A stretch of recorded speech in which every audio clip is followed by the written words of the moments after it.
ஒரு குரு, இளம் சீடர்கள் எதிரில் உட்காந்துருக்கிறாங்க. குரு பாடம் நடத்திக்கிட்டு இருக்கிறார். சீடர்களுக்கு ஒரு ஆசை, அதாவது ஒரு முக்கியமான மந்திரத்தை நம்ம குருநாதர்கிட்ட இருந்து கற்றுக்கணும் அப்படிங்கிறது அவங்க ஆசை. அது என்ன மந்திரம்னா, இறந்தவரை உயிர்ப்பிக்கக்கூடிய புனித மந்திரம், அதாவது செத்தவங்களுக்கு மீண்டும் உயிர் உண்டாக்குகிற மந்திரம். குருவே, தயவு பண்ணி அந்த மந்திரத்தை எங்களுக்கு உபதேசிக்கணும் அப்படின்னு கேட்டாங்க. அது ரொம்ப ஆபத்தானது, அது என்னத்துக்கு உங்களுக்கு வேண்டாமேன்னாராம் குரு. எங்களுடைய நம்பிக்கை உறுதிப்படுறதுக்காகத்தான் கேட்குறோம், வேற ஒன்றும் இல்லை அப்படின்னாங்களாம் சீடர்கள். பக்குவப்படாத அறிவுங்கிறது ரொம்ப ஆபத்தானது அப்படின்னாராம் குரு. இது சீடர்களுக்கு புரியல. அது எப்படிங்க பக்குவப்படாத அறிவு ஆபத்தானதுன்னு சொல்றீங்க, அப்படின்னா என்ன அப்படின்னு கேட்டிருக்காங்க சீடர்கள். குரு அதுக்கு விளக்கம் கொடுத்தாராம். அந்த மந்திரத்தை எப்போ பயன்படுத்தணுங்கிறது முக்கியம். அதை அறியக்கூடிய ஞானம் ஏற்படுகிற வரைக்கும் அதை தெரிஞ்சுக்காம இருக்கிறது தான் நல்லது, இல்லைன்னா ஆபத்துன்னாராம். ஆனால் அந்த சீடர்கள் அதை கேட்குற மாதிரி இல்லை, ரொம்ப பிடிவாதம் பண்ண ஆரம்பிச்சுட்டாங்க. சரி வாங்க சொல்கிறேன்னார் குரு. எல்லாரும் வந்தாங்க. அந்த புனித மந்திரத்தை அவங்களுக்கு ரகசியமாக உபதேசம் பண்ணார். உபதேசம் பண்ணிவிட்டு அவங்களுக்கு எச்சரிக்கையும் கொடுத்தார். இந்த மந்திரத்தை நல்லா ஆராய்ச்சி பார்த்ததுக்கு அப்புறம் தான் உச்சரிக்கணும், அவசரப்பட்டு எதுவும் செஞ்சிடக்கூடாது அப்படின்னு ஒரு தடவைக்கு பல தடவை எச்சரிக்கை கொடுத்தார். சரின்னு சொல்லிவிட்டு அவங்கெல்லாம் மந்திரத்தை கற்றுக்கிட்டு எழுந்திரிச்சு போயிட்டாங்க. ஒரு நாள் அந்த சீடர்கள் எல்லாம் மணற்பாங்கான இடத்துல அப்படியே நடந்து போயிட்டு இருக்கிறாங்க. ஒரு பாலைவன பகுதி மாதிரி ஒரு இடம். அங்கே ஒரு இடத்துல எலும்புகள் குவியலாக கிடந்தது. உடனே இந்த சீடர்கள் முன்ன பின்ன யோசிக்காம, தியானமும் பண்ணாம, அந்த மந்திரத்தோட பயனை சோதிச்சு பார்க்கணும் அப்படின்னு நினச்சிக்கிட்டு அந்த மந்திரத்தை உச்சரிக்க ஆரம்பிச்சிட்டாங்க. அவ்வளவுதான். உடனே என்னாச்சு தெரியுமா, அந்த எலும்புகள் எல்லாம் ஓநாய்களாக மாறி அவங்கள துரத்த ஆரம்பிச்சுட்டுது. சீடர்கள் எல்லாம் தலைதெறிக்க ஓட ஆரம்பிச்சுட்டாங்க. ஓநாய்களும் விடலை, அவங்கள துரத்தி பிடிச்சி கடிச்சு கொதற ஆரம்பிச்சுட்டுது. அப்போதான் அந்த சீடர்களுக்கு குரு சொன்ன அறிவுரையோட அர்த்தம் புரிஞ்சுது. பக்குவப்படாத அறிவு ஆபத்தானது அப்படிங்கிறது.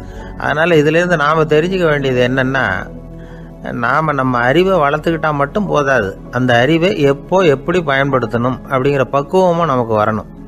அப்போ தான் வாழ்க்கை நல்லபடியாக அமையும், இல்லைன்னா இடைஞ்சல் தான். இந்த காலத்தில் சில சின்ன பிள்ளைங்களுக்கே அறிவு ரொம்ப பக்குவப்பட்டிருக்குங்கிறத உணர முடியுது. ஒரு சின்ன பையன் பள்ளிக்கூடத்தில் மார்க் லிஸ்ட் கொடுத்தாங்க, வாங்கிக்கிட்டு அவசரமாக வீட்டுக்கு ஓடினான்.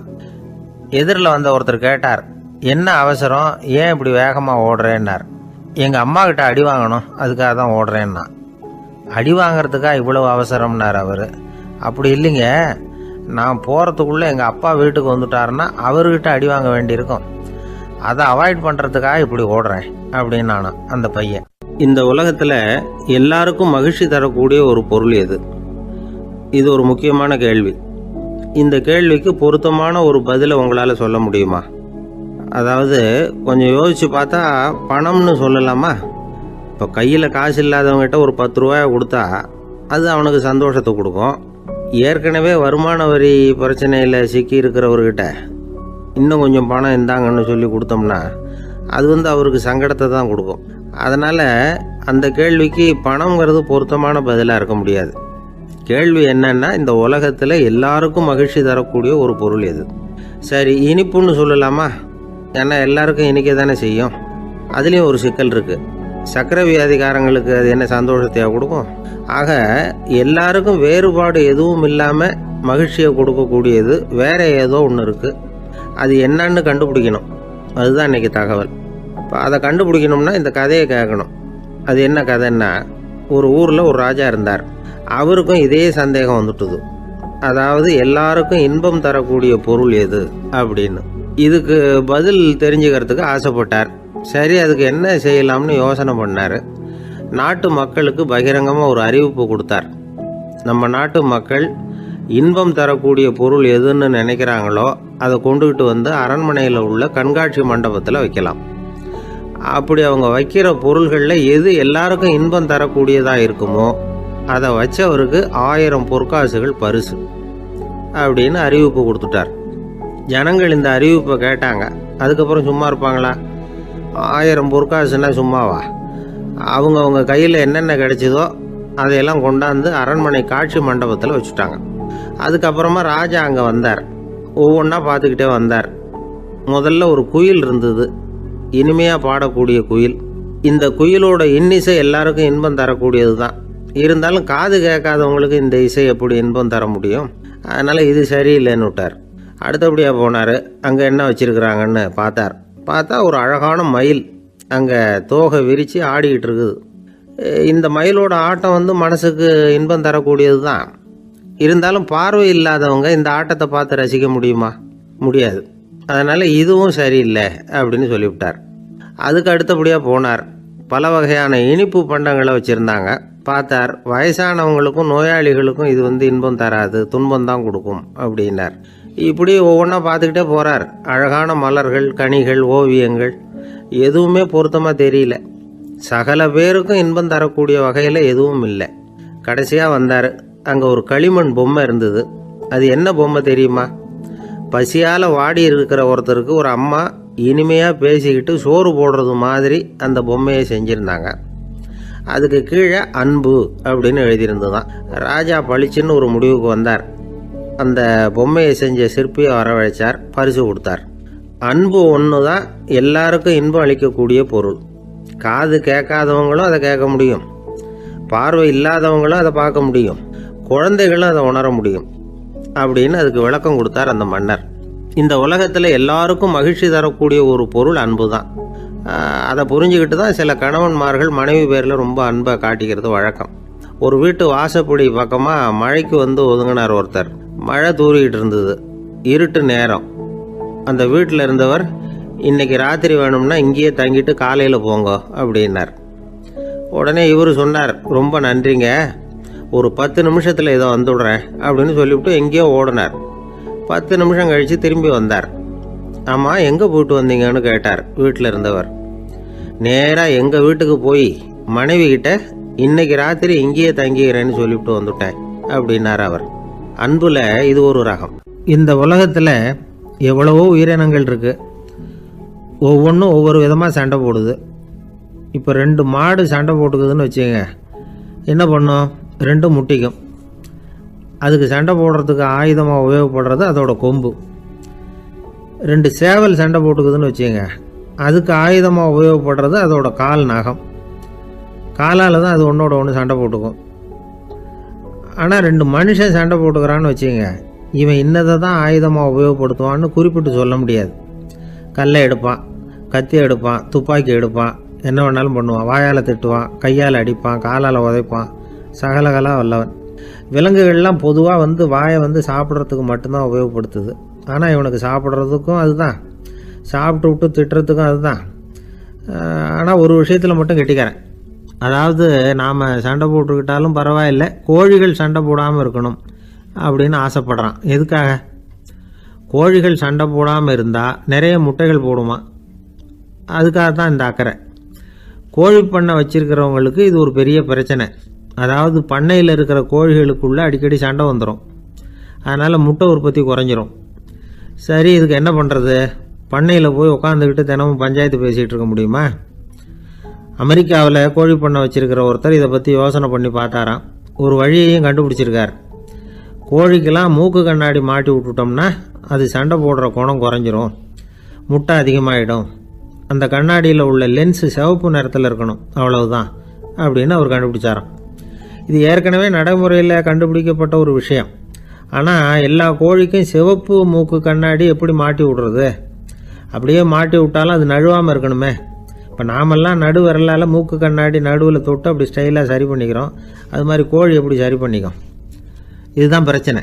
இதுக்கு அவர் என்ன வழி கண்டுபிடிச்சாருன்னா, கோழிக்கெல்லாம் மூக்கு கண்ணாடிக்கு பதிலாக விழியொட்டு வில்லைகள், கான்டாக்ட் லென்ஸ், அதை பொருத்தி விட்டா என்ன அப்படின்னு யோசனை பண்ணார். அதே மாதிரி பண்ணார். அதே மாதிரி செஞ்சு பார்த்தார், வெற்றி.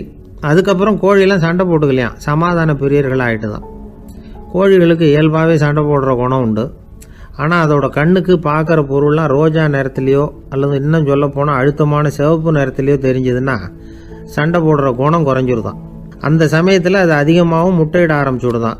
அதே நேரத்தில் இறை எடுக்கிறத கூட குறைச்சிக்குதான். இது ஏன் இப்படி பண்ணுதுங்கிறது விஞ்ஞானிகளுக்கு இன்னமும் புரியலையா. எப்படியோ அமெரிக்க கோழிகள்லாம் கான்டாக்ட் லென்ஸ் பொருத்திக்க ஆரம்பித்தாச்சு. கோழி கழுத்தை பிடிச்சிக்கிட்டு ஒரு சில வினாடிகளில் அதை பொருத்தி போடுறாங்களாம். கோழியோட ஆயுள் பூரா அது அப்படியே இருக்குமா. பண்ணையில் முட்டை உற்பத்தி குறைஞ்சா இது மாதிரி விஞ்ஞானபூர்வமாக பரிகாரம் தேடுறது தான் நல்லது. நமக்கு வேண்டியப்பட்ட ஒருத்தர் அவர் ஒரு கோழி பண்ணை வச்சுருந்தார். அந்த பண்ணையில் பாதி கோழி திடீர்னு செத்து போச்சு. உடனே ஒரு கால்நடை மருத்துவர்கிட்ட போக வேண்டியது தானே. அங்கே போகல. உள்ளூரில் மந்திரம் பண்ணிகிட்டு இருந்த ஒரு சாமியார்கிட்ட போனார். அவர் காலில் விழுந்தார். சாமி, என் பண்ணையில் பாதி கோழி செத்து போட்டுதுன்னார். சாமியார் யோசனை பண்ணார்.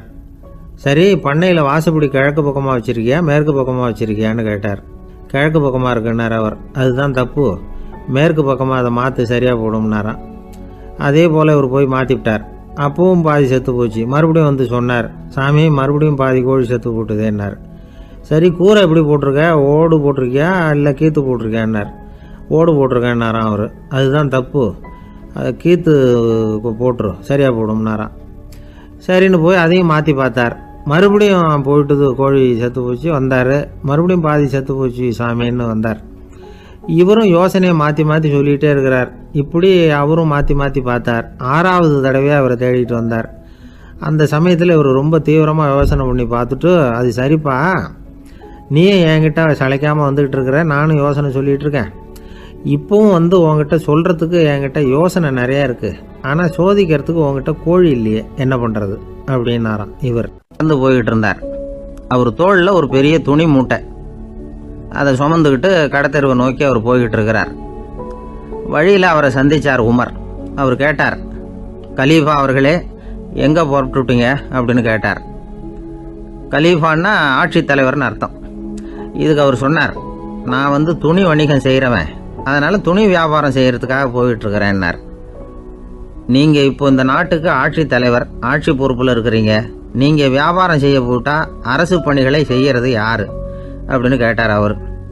நான் அரசு பணிகளை மட்டுமே செஞ்சுக்கிட்டு இருந்தா என் குடும்பத்தை காப்பாற்றுறது யார் அப்படின்னு கேட்டார் அவர். இப்படி கேட்டவர் யார் தெரியுமா? அவர் தான் அபூபக்கர், இறை தூதர் முகமது அவர்களுக்கு பிறகு கலீஃபாவாக தேர்ந்தெடுக்கப்பட்டவர். அப்போலாம் ஆட்சி தலைவர்களுக்கு சம்பளம்னு எதுவும் கிடையாது. இந்த பிரச்சனையை எப்படி தீர்க்கிறதுன்னு யோசனை பண்ணார் உமர். அபு உபைதா அவர்கள்கிட்ட அழைச்சிட்டு போனார். அவர் யாருன்னா, அவர் தான் பொது நிதி கருவூலத்தின் பொறுப்பாளர். அவர்கிட்ட பிரச்சனையை சொன்னார். இது மாதிரி ஆட்சி தலைவருக்கு பொது நிதியிலிருந்து ஊதியம் அளிக்க முடியுமான்னு கேட்டார். பொது நிதி விதிகளின்படி அதுக்கு சாத்தியம் இல்லைன்னு சொல்லிவிட்டாரு அவர். சரி, வேற ஏதாவது வழி இருக்குதான்னு கேட்டார் உமர். அபு உபைதா கொஞ்சம் யோசனை பண்ணி பார்த்தார். அப்புறமா சொன்னார், மக்காவிலிருந்து மதீனாவுக்கு குடிபெயர்ந்து வந்த அகதிகளுக்கு நிதி உதவி அளிக்கிறதுக்கு விதிகளில் இடம் இருக்கு. அப்படி பார்த்தா அபூபக்கரும் அகதி தானே, அதனால எல்லா அகதிகளுக்கும் கொடுக்கறது மாதிரியே அவருக்கும் ஒரு தொகை அளிக்கலாம்னார். கலீஃபா அபூபக்கருக்கு இந்த அகதி உதவி தொகையைத்தான் கொடுத்துட்டு வந்தாங்களாம். குடும்ப செலவுக்கு அது போதுமானதா இல்லை. இருந்தாலும் கலீஃபாங்கிறதுக்காக மற்ற அகதிகளை விட அதிகமாக தொகையை பெற அவர் விரும்பல.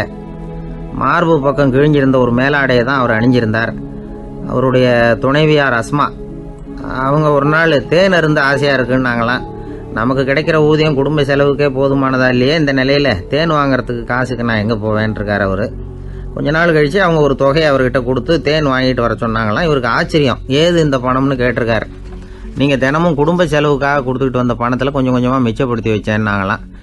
அபூபக்கர் அந்த பணத்தை எடுத்துக்கிட்டு நேராக பொது நிதி கருவூல பொறுப்பாளர்கிட்ட போனார். இந்த பணத்தை பொது நிதியில் சேர்த்துருங்க, இது அதிகப்படியாக எனக்கு தரப்பட்டு வந்த ஊதியம், அடுத்த மாதத்துலேருந்து இந்த தொகையை குறைச்சிங்கன்னு வேற சொல்லிவிட்டாராம். பசியை தணிக்க தேவையான அளவு உணவு, ஒரு ஜோடி உடை, இதை தவிர கூடுதலாக மக்கள் பொது நிதியிலிருந்து வாங்கிக்கிறதுக்கு என் குடும்பத்தாருக்கு உரிமை இல்லை அப்படின்னு சொல்லி கண்டிப்பாக சொல்லிவிட்டாராம். அவர் வாங்கிட்டு வந்த இந்த குறைந்த ஊதியம் கூட அவர் மனசை உறுத்திக்கிட்டே இருந்தது.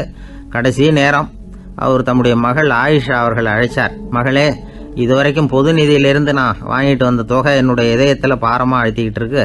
என் தோட்டத்தை விற்று அதில் வர்ற பணத்திலிருந்து நான் இதுவரைக்கும் வாங்கிட்டு வந்த ஊதிய தொகையை கணக்கு போட்டு பொது நிதியில் சேர்த்துடு அப்படின்னாராம். பதவி ஏற்கிறதுக்கு முன்னாடி தன்கிட்ட இருந்ததை விட இப்போ கூடுதலாக என்ன சொத்து இருக்குன்னு பார்த்துருக்கார். ஒரு ஒட்டகம், ஒரு கோப்பை, ஒரு பணியாள். இதையும் அடுத்தபடியாக கலீஃபாவா வர்றவர்கிட்ட ஒப்படைச்சிருங்க அப்படின்னு விட்டாராம். அதே மாதிரி அடுத்து வந்த உமர்கிட்ட ஒப்படைச்சாங்க. அப்போ உமர் சொன்னாராம், அபூபக்கரே, இந்த முன்மாதிரியால் உங்களுக்கு பிறகு இந்த ஆட்சி பொறுப்பை ஏற்கிறவர்களை பெரும் நெருக்கடிக்கு ஆளாகி விட்டீங்க அப்படின்னு சொல்லி ரொம்ப கண் கலங்கினாராம். கடைசியாக அபூபக்கர் தன்னுடைய குடும்பத்தாருக்கு விட்டு சென்ற சொத்து ஒரு படுக்கை விரிப்பு, ஒரு போர்வை, அவ்வளவுதான். இது சிந்திக்க வேண்டிய ஒரு செய்தி. ஒரு ஊரில் ஒரு மன்னர் இருந்தாராம். அமைச்சர் அவர்கிட்ட சொன்னாராம், மன்னா, நம்ம ராஜ்யத்தில் இனிமே லஞ்ச ஊழலே இருக்காதுன்னாராம். ஆஹா, அப்படின்னா ஊழல் பேர் வழிகளையெல்லாம் நாடு கடத்தியாச்சா அப்படின்னு கேட்டிருக்காரு மன்னர். இதுக்கு அவர், அப்படி இல்லைங்க, இனிமே கொடுக்கறதுக்கு ஜனங்கள்கிட்ட பணமே இல்லை அப்படின்னாராம். ஒரு நண்பர் இருக்கார். எப்போ பார்த்தாலும் கையில் ஒரு புத்தகம் இருக்கும். புத்தகம் இல்லாமல் எங்கேயும் புறப்பட மாட்டார். எதுக்காக இப்படி எடுத்துகிட்டு போகிறீங்க அப்படின்னு கேட்டால், எனக்கு இது ஒரு நல்ல நண்பன் மாதிரி. இந்த காலத்தில் எங்கே போனாலும் காத்திருக்க வேண்டியிருக்கு. அது மாதிரி சமயத்தில் நான் நண்பன் கூட பேசிக்கிட்டு இருப்பேன் அப்படிம்பாரான். ஒருத்தர் ஒரு பெரிய அரச பதவியில் இருந்தார். அவர் பதவியிலேருந்து இறங்க வேண்டிய சூழ்நிலை. அரசு கொடுத்துருந்த வீட்டை விட்டுட்டு வெளியில் வர்றார். வரும்பொழுது 2 கையிலையும் 2 பெட்டியை எடுத்துகிட்டு வந்தாராம். சார், உங்களுடைய உடைமைகள் அப்படின்னு கேட்குறாங்க அங்கே இருந்த ஊழியர்கள். இவர் தன்னுடைய கையில் இருக்கிற பெட்டியை காட்டி, இதுதான் என்னுடைய சொத்து அப்படின்னாராம். ஒரு பெட்டியில் அவருடைய உடைகள், இன்னொரு பெட்டியில் அவர் விரும்பி படிக்கிற புத்தகங்கள், அவ்வளவுதான். இதுதான் இருந்துதான். புத்தகம் படிக்கிறது மனசுக்கு நல்லதுங்கிறது நமக்கு தெரியும். புத்தக வாசிப்பு உடம்புக்கும் நல்லதுங்கிறாங்க. அது நமக்கு ஆச்சரியமாக தான் இருக்குது. ஒரு நபர் ஒரு வருஷத்தில் சராசரியாக 2000 பக்கங்களை படிச்சிருக்கணுமா, யுனெஸ்கோ பரிந்துரை. ஆனால் நம்ம நாட்டில் நாம் சராசரியாக படிக்கிறது 32 பக்கங்கள், அவ்வளவுதான். இவ்வளவுக்கு நம்ம நாட்டில் 6000த்துக்கும் மேற்பட்ட நாளேடுகள், 2000த்துக்கும் மேற்பட்ட இதழ்கள், மலர்கள், இவ்வளவு இருந்தும் சரியாக வரல. இந்த உலகத்தில் முதல் நூலகம் எங்கே எப்போ ஆரம்பமாச்சு தெரியுமா? கிமு 2500ஆம் ஆண்டில் அது ஆரம்பமாயிருக்குது. பாபிலோனியாவில் அமில் அணு அப்படிங்கிற அரசன் தான் நூலகத்தை உருவாக்கி இருக்கிறான். அப்போல்லாம் தாள் கிடையாது, களிமண் தான். களிமண் பலகைகளில் எழுதி அது தொகுத்து அப்படியே நூலாக்கி அதை நூலகத்தில் வச்சுருப்பாங்களாம். அரசருடைய நூலகத்தில் 1000த்துக்கும் மேற்பட்ட நூல்கள் இருந்ததாக வரலாற்று குறிப்பு இருக்குது. அது மட்டும் இல்லை, அந்த நூலகத்தில் பொருள் வாரியாக, அதாவது சப்ஜெக்ட் வாரியாக புத்தகங்களை வகைப்படுத்தி வச்சுருந்தாங்களாம். அதில் மிச்சம் இருந்த ஒரு 25 களிமண் பலகை புத்தகங்கள் இன்றைக்கும் பிரிட்டிஷ் அருங்காட்சியகத்தில் இருக்குதான். அச்சு, தாள் இதெல்லாம் ஏற்பட்டதுக்கு அப்புறம் அமைக்கப்பட்டது தான் பிரான்சில் இருக்கக்கூடிய பாரிஸ் நூலகம். 1480 பிரெஞ்சு மன்னர் 11ஆம் லூயி இந்த நூலகத்தை அமைச்சாராம். ஆனால் அப்போல்லாம் அரசர்கள் மட்டும்தான் நூலகத்தை பயன்படுத்த முடியுமா. அதுக்கப்புறம் 17ஆம் நூற்றாண்டில் இந்த முறை மாறி பொதுமக்கள் அங்கே போகலாம், படிக்கலாம் அப்படிங்கிற நிலைமை வந்துதான். போட்லியன் நூலகம் அப்படின்னு அதுக்கு பேர், பாரிஸ் நகரத்தில் இருக்குது. அங்கே தான் நூல்களின் பட்டியல் தயாரிப்பு பணி ஆரம்பமாச்சு. கல்வி வளர்ச்சியையும் நூலகத்தையும் இணைச்சவர் நெப்போலியன் போனபார்ட். முன்பணம் செலுத்தி புத்தகத்தை படிக்கிற முறையையும் அவர் தான் கொண்டுட்டு வந்தாராம். மக்கள்கிட்ட வசூலிக்கிற வரியின் ஒரு பகுதியை நூலகத்துக்கு பயன்படுத்தினவரும் அவர் தானா. நெப்போலியன் நூலகத்தில் உலகத்தில் உள்ள எல்லா மொழி நூல்களும் இருக்குதான். அங்கே ஒரு தமிழ் நூலும் இருந்திருக்குது. அது என்னென்னா கம்பராமாயணம். சோவியத் யூனியனுக்கு படையெடுத்து போனப்போ அங்கேருந்து லட்சக்கணக்கான புத்தகங்களை இந்த பனிச்சறுக்கு வாகனங்கள் இருக்குல்ல, அதில் கொண்டுகிட்டு வந்ததாக வரலாறு. அடுத்தபடியாக குறிப்பிட்டு சொல்லத்தக்க நூலகம் எதுன்னா பிரிட்டிஷ் நூலகம். மிக பழைய கையெழுத்து பிரதியெல்லாம் கூட அங்கே இருக்குது. 1753 ஆரம்பமாச்சு. அதில் உள்ள நூல்களை வரிசையாக அடுக்கினா 180 கிலோமீட்டர் நீளத்துக்கு வருமா. மிகப்பெரிய நூலகம் அமெரிக்க தலைநகர் வாஷிங்டனில் இருக்குதான். இந்தியாவை பொறுத்த வரைக்கும் பெரிய பழைய நூலகம் எதுன்னா கல்கத்தா நூலகம். எல்லா இந்திய மொழி நூல்களும் இங்கே உண்டு. மகாகவி பாரதியார் நடத்தின இந்தியாங்கிற இதழின் எல்லா பிரதிகளும் அங்கே பாதுகாப்பாக இருக்குது. படிக்கும் பழக்கம் இங்கே வளர வேண்டியிருக்குது. ஒருத்தர்கிட்ட ஒரு புஸ்தகத்தை கொடுத்து விமர்சனம் எழுத சொல்லியிருந்தாங்க. கொஞ்ச நாள் கழித்து அவரை போய் பார்த்து, என்னங்க புஸ்தகத்தை படித்து பார்த்தீங்களா அப்படின்னு கேட்டாங்களாம். இதுக்கு அவர் சொல்லியிருக்கிறார், இன்னும் நான் படித்து பார்க்கலிங்க, இப்போ தானே விமர்சனமே எழுதி முடிச்சிருக்கிறேன், இனிமே தான் படிக்கணும் அப்படின்னாராம். ஒருத்தர் ரொம்பவும் மகிழ்ச்சியாக வந்துக்கிட்டு இருந்தார். என்ன விஷயம்னு விசாரித்தேன். நான் தோற்று போயிட்டேன், அதுதான் மனசுக்கு மகிழ்ச்சியாக இருக்குது அப்படின்னார். எனக்கு இது ரொம்ப ஆச்சரியமாக போச்சு. இந்த உலகத்தில் தோற்று போகிறவங்க யாரும் மகிழ்ச்சியாக இருக்கிறது இல்லை. அப்படி இருக்கிறப்ப இவர் இப்படி சொல்கிறாரே, எங்கே தோற்று போனீங்கன்னு கேட்டேன். அதுக்கப்புறம் தான் அவர் விவரமாக சொன்னார். என்னோட 5 வயசு குழந்தையோட நான் விளையாடிக்கிட்டு இருந்தேன். அந்த விளையாட்டில் என் குழந்தை ஜெயிச்சுட்டுது, நான் தோற்று போயிட்டேன். அப்படின்னார் ரொம்ப உற்சாகமாக. நான் யோசித்து பார்த்தேன். அதாவது நாம் சின்ன குழந்தையாக இருக்கிறப்போ எந்த விளையாட்டில் கலந்துக்கிட்டாலும் அதில் நாம் தான் ஜெயிக்கணும்னு ஒரு வெறி நமக்குள்ளே இருக்கும். நம்மளை எதிர்த்து விளையாடுறவர் நல்லவரா கெட்டவரா, பெரியவரா சின்னவரா அப்படிங்கிறதெல்லாம் முக்கியம் கிடையாது. அவர் தோற்று போகணும், நாம் ஜெயிக்கணும், அதுதான் முக்கியம். எதிரியை சந்தோஷப்படுத்த விளையாடுகிற கலை அப்போ நமக்கு தெரியறதில்ல. வாழ்க்கையில் ஒரு பக்குவம் வந்ததுக்கு அப்புறம் வெற்றி பெறணுங்கிற மன அழுத்தம் போயிடுது. போட்டியில் ஜெயிக்கணுங்கிறத விட குழந்தையை சந்தோஷப்படுத்தணுங்கிறது முக்கியமாக போச்சு. ஜெயிக்கணுங்கிற வெறி ஓடி போட்டுது. ஒரு குழந்தையாக இருந்தப்போ நம்ம வளர்ச்சிக்கு உதவிய வெறி பெரியவனானதுக்கு பிறகு நமக்கு எதிரியாக மாறுது. அதை சரியான சமயத்தில் நாம் புரிஞ்சுக்கிட்டோம்னா போதும், நாம் பொழைச்சிக்கலாம். ஒவ்வொரு மனுஷனுமே வாழ்க்கையோட அடுத்த கட்ட வளர்ச்சியில் அடி எடுத்து வைக்கிற நேரத்தில் தன்கிட்ட இருந்து ஏதோ ஒரு குணத்தை அல்லது தன் குணம் இருந்த ஏதோ ஒரு உறவை நாம் இழக்கத்தான் வேண்டியிருக்குது. ஒரு கட்டம் வரைக்கும் உதவியாக இருந்த குணம் அடுத்த கட்டத்துக்கு தடையாக கூட மாறிடலாம். இந்த பரிமாண மாற்றத்துக்கு உள்ளாகிற ஒவ்வொருத்தரும் பிரத்யட்சமாக இதை உணர்றாங்க. ஆனால் பல பேர் எப்படின்னா பழசை திறந்துட்டு புதிய கொள்கைகளை உருவாக்கிக்கிறதுக்கு இஷ்டம் இல்லாமல் இருந்துடுறாங்க, அல்லது அப்படி செய்ய முடியாமல் தவிக்கிறாங்க. இதையெல்லாம் மீறி அந்த பழசை திறந்துட்டா அதை இழந்ததால் உண்டாகிற மன அழுத்தம் சில காலத்துக்கு வருத்திக்கிட்டு தான் இருக்கும், வேறு வழி இல்லை. ஆரோக்கியமான ஒரு முன்னேற்றத்துக்காக அந்த மன அழுத்தத்தை தாங்கிக்கத்தான் வேணும் அப்படிங்கிறாரு அந்த உலக புகழ்பெற்ற மேதை ஒருத்தர், இந்த ஸ்காட் பெக் அப்படிங்கிறவர். பிறந்த நாள் முதல் இதுதான் சரி அப்படின்னு கற்பிக்கப்பட்டு வந்த ஒவ்வொரு தத்துவத்தையும் தங்களுடைய வளர்ச்சிக்கு தகுந்த மாதிரி மாற்றி அர்த்தப்படுத்தி கொள்ள முடியாமல் வாழ்க்கை சூழல்ல அப்படியே அரைப்பட்டு தூளாகிறவர்கள் தான் ரொம்ப தவிக்கிறாங்களாம். இதுதான் அவருடைய கருத்து. பெரும்பாலும் மனிதர்களுடைய நடுத்தர வயசில், அதாவது 30 தாண்டுகிற சமயத்தில் தான் இந்த தவிப்பு உண்டாகுதான். இதை தான் மேற்கத்திய நாடுகளில் அடிக்கடி மிட் லைஃப் கிரைசிஸ் அப்படின்னு சொல்கிறாங்க. அப்பப்போ பழசையெல்லாம் தொலைச்சி விட்டு புதுசாக பிறக்கிறதுக்கு கற்றுக்கணும். ஒவ்வொரு நிமிஷத்தையும் அந்த நிமிஷத்துக்கு ஏற்ற சித்தாந்தம் கொண்டவர்களாக சந்திப்போம் அப்படிங்கிறார் அந்த உளவியல் நிபுணர். இப்படி பழகிக்கிட்டால் வாழ்க்கை இன்பமயம், இல்லைன்னா தவிப்பு மயம்தான். பழசை தொலைக்க முடியாதவர்களில் எத்தனையோ பேர் உண்டு, எத்தனையோ ரகம் உண்டு.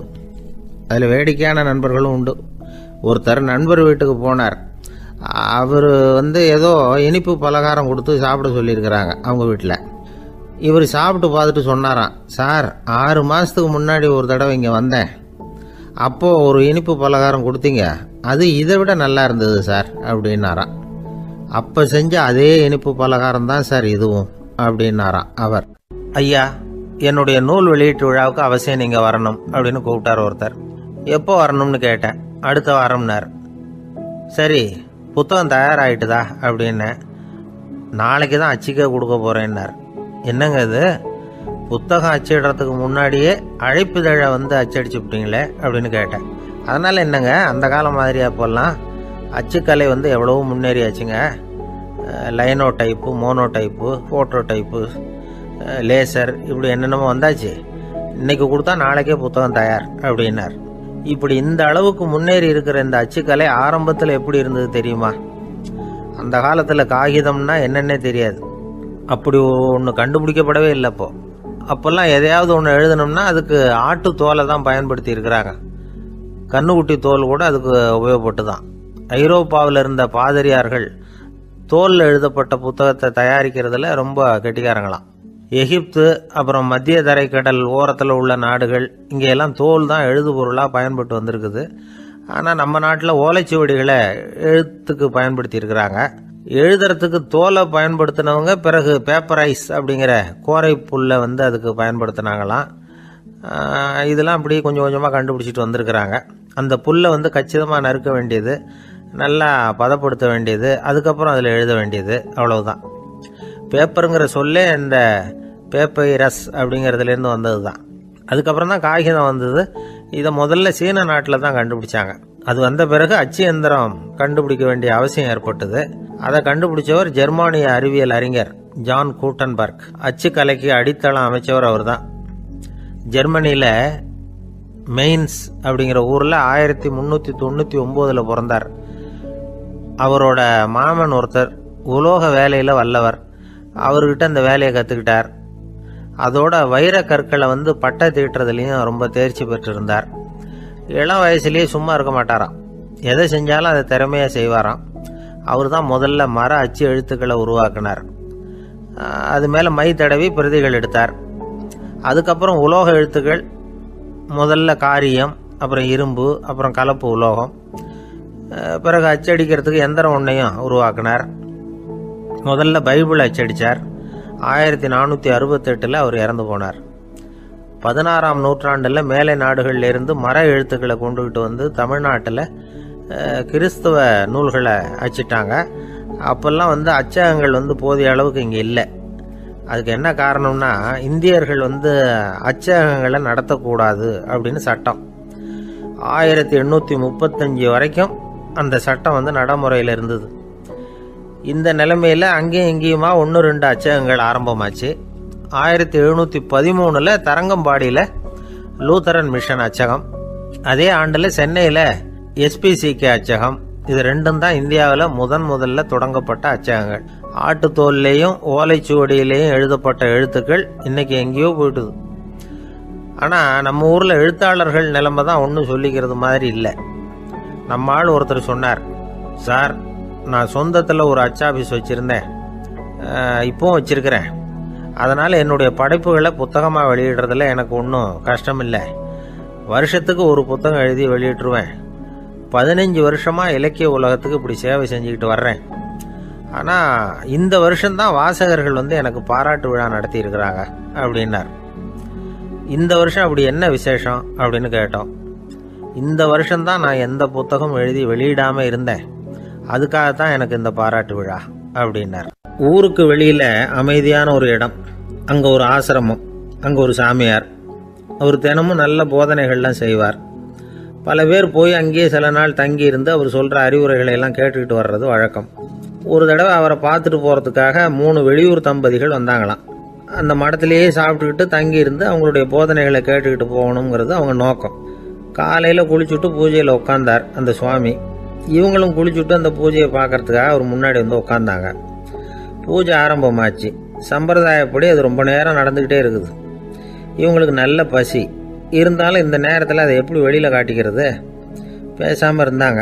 அந்த சுவாமி பூஜையை முடித்தார். அதுக்கப்புறம் பேச ஆரம்பித்தார். பேச்சு அருமையாக தான் இருந்தது, அமிர்தமாக தான் இருந்தது. இருந்தாலும் இவங்களுக்கு இருக்கிற வயிற்று பசி அது சரியாக கவனிக்க விடலை. அந்த சுவாமியே இதை கவனிச்சதா தெரியல.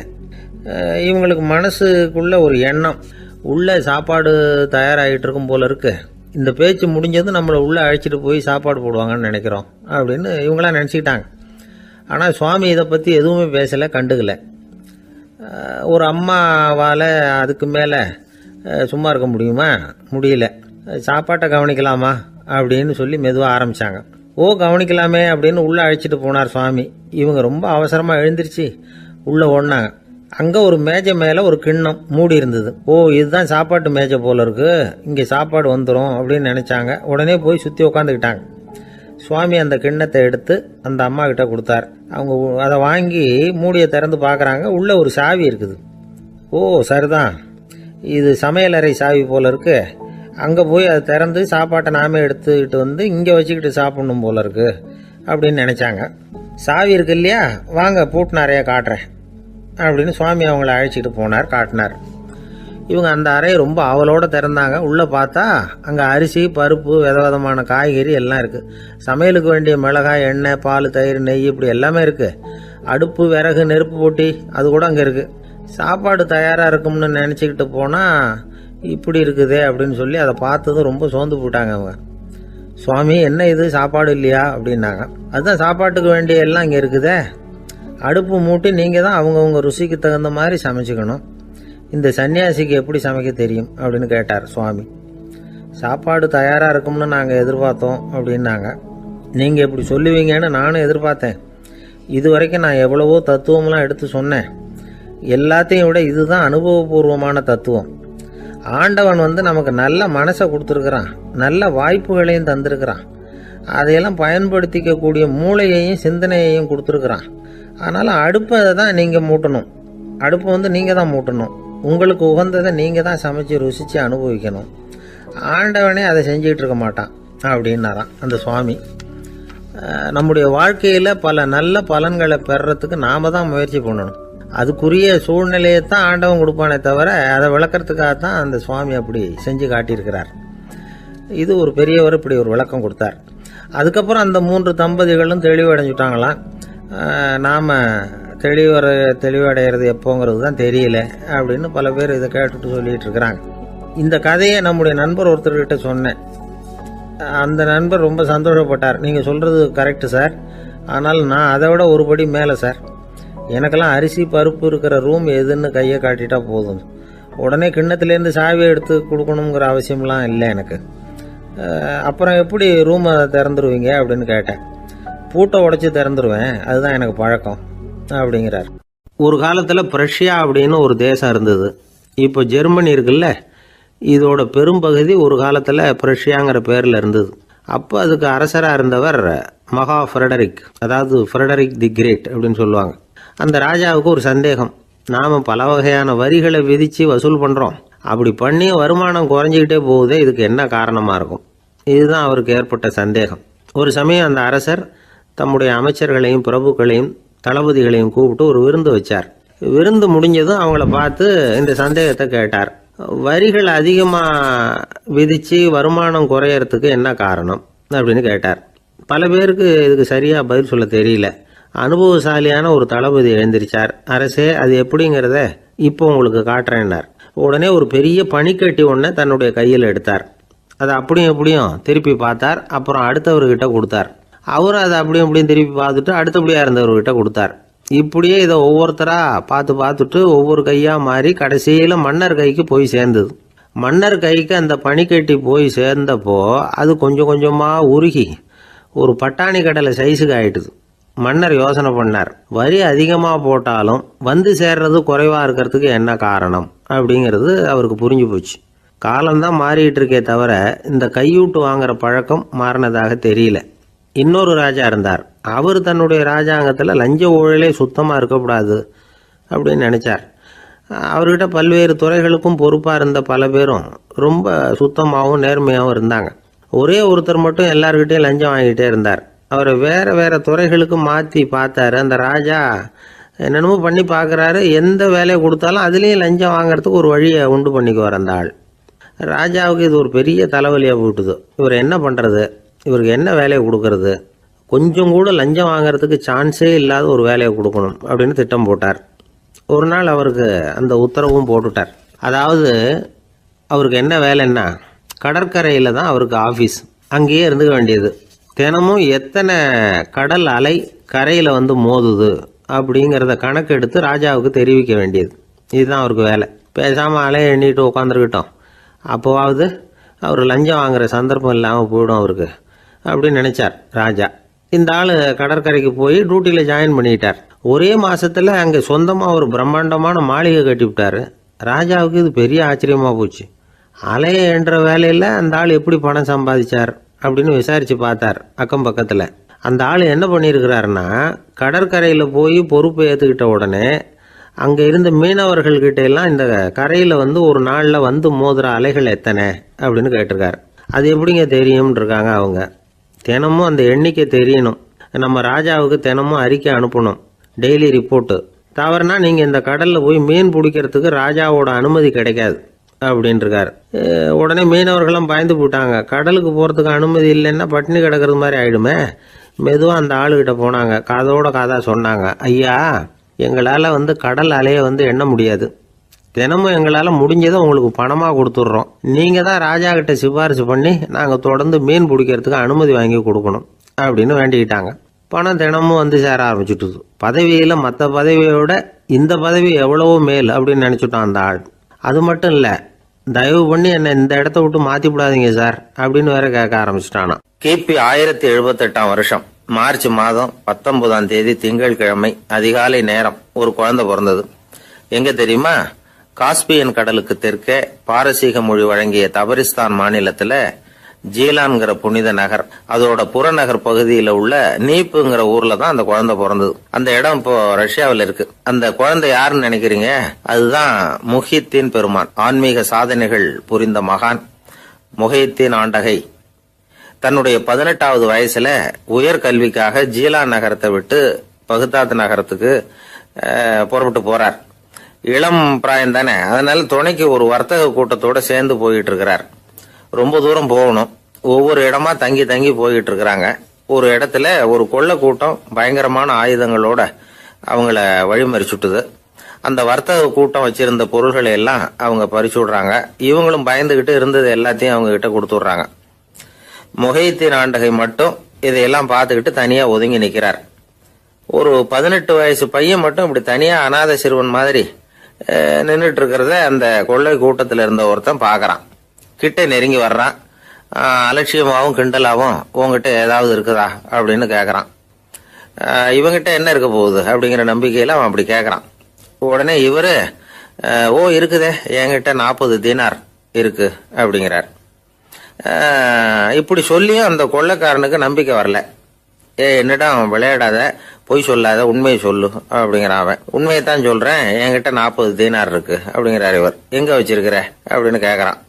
சட்டையின் விழாப்புறத்துல உள்ள பகுதியில அதை வச்சு தச்சிருக்கிறாங்க அப்படின்னு உண்மையை சொல்றார். உடனே கொள்ளை கூட்ட தலைவன் அதை கத்தியால கீறிப்பார் அப்படின்னு உத்தரவு போடுறான்.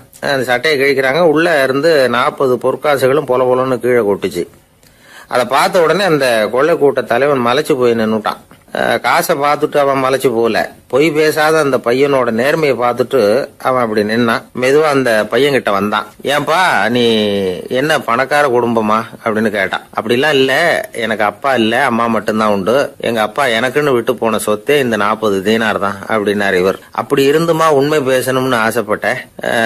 என்கிட்ட ஒண்ணும் இல்லைன்னு ஒரு வார்த்தை சொன்ன உன்னை விட்டுருப்போமே அப்படின்னா அவன். அப்படி இல்லைங்க, நான் இறைவன் திருநாமத்தை அறியக்கூடிய கல்வி ஞானத்துக்காக இப்ப போயிட்டு இருக்கிறேன்.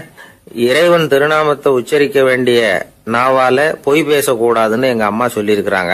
அதனால நான் எப்பவுமே பொய் சொல்ல மாட்டேன் அப்படின்னு என்னுடைய தாய்க்கு வாக்கு கொடுத்திருக்கிறேன் அப்படின்னார் அவர். முஹைத்தீன் பெருமான் வார்த்தைகளை கேட்ட அந்த கொள்ளையர்கள் மனம் திருந்தி நல்லவங்களா ஆயிடுறாங்க.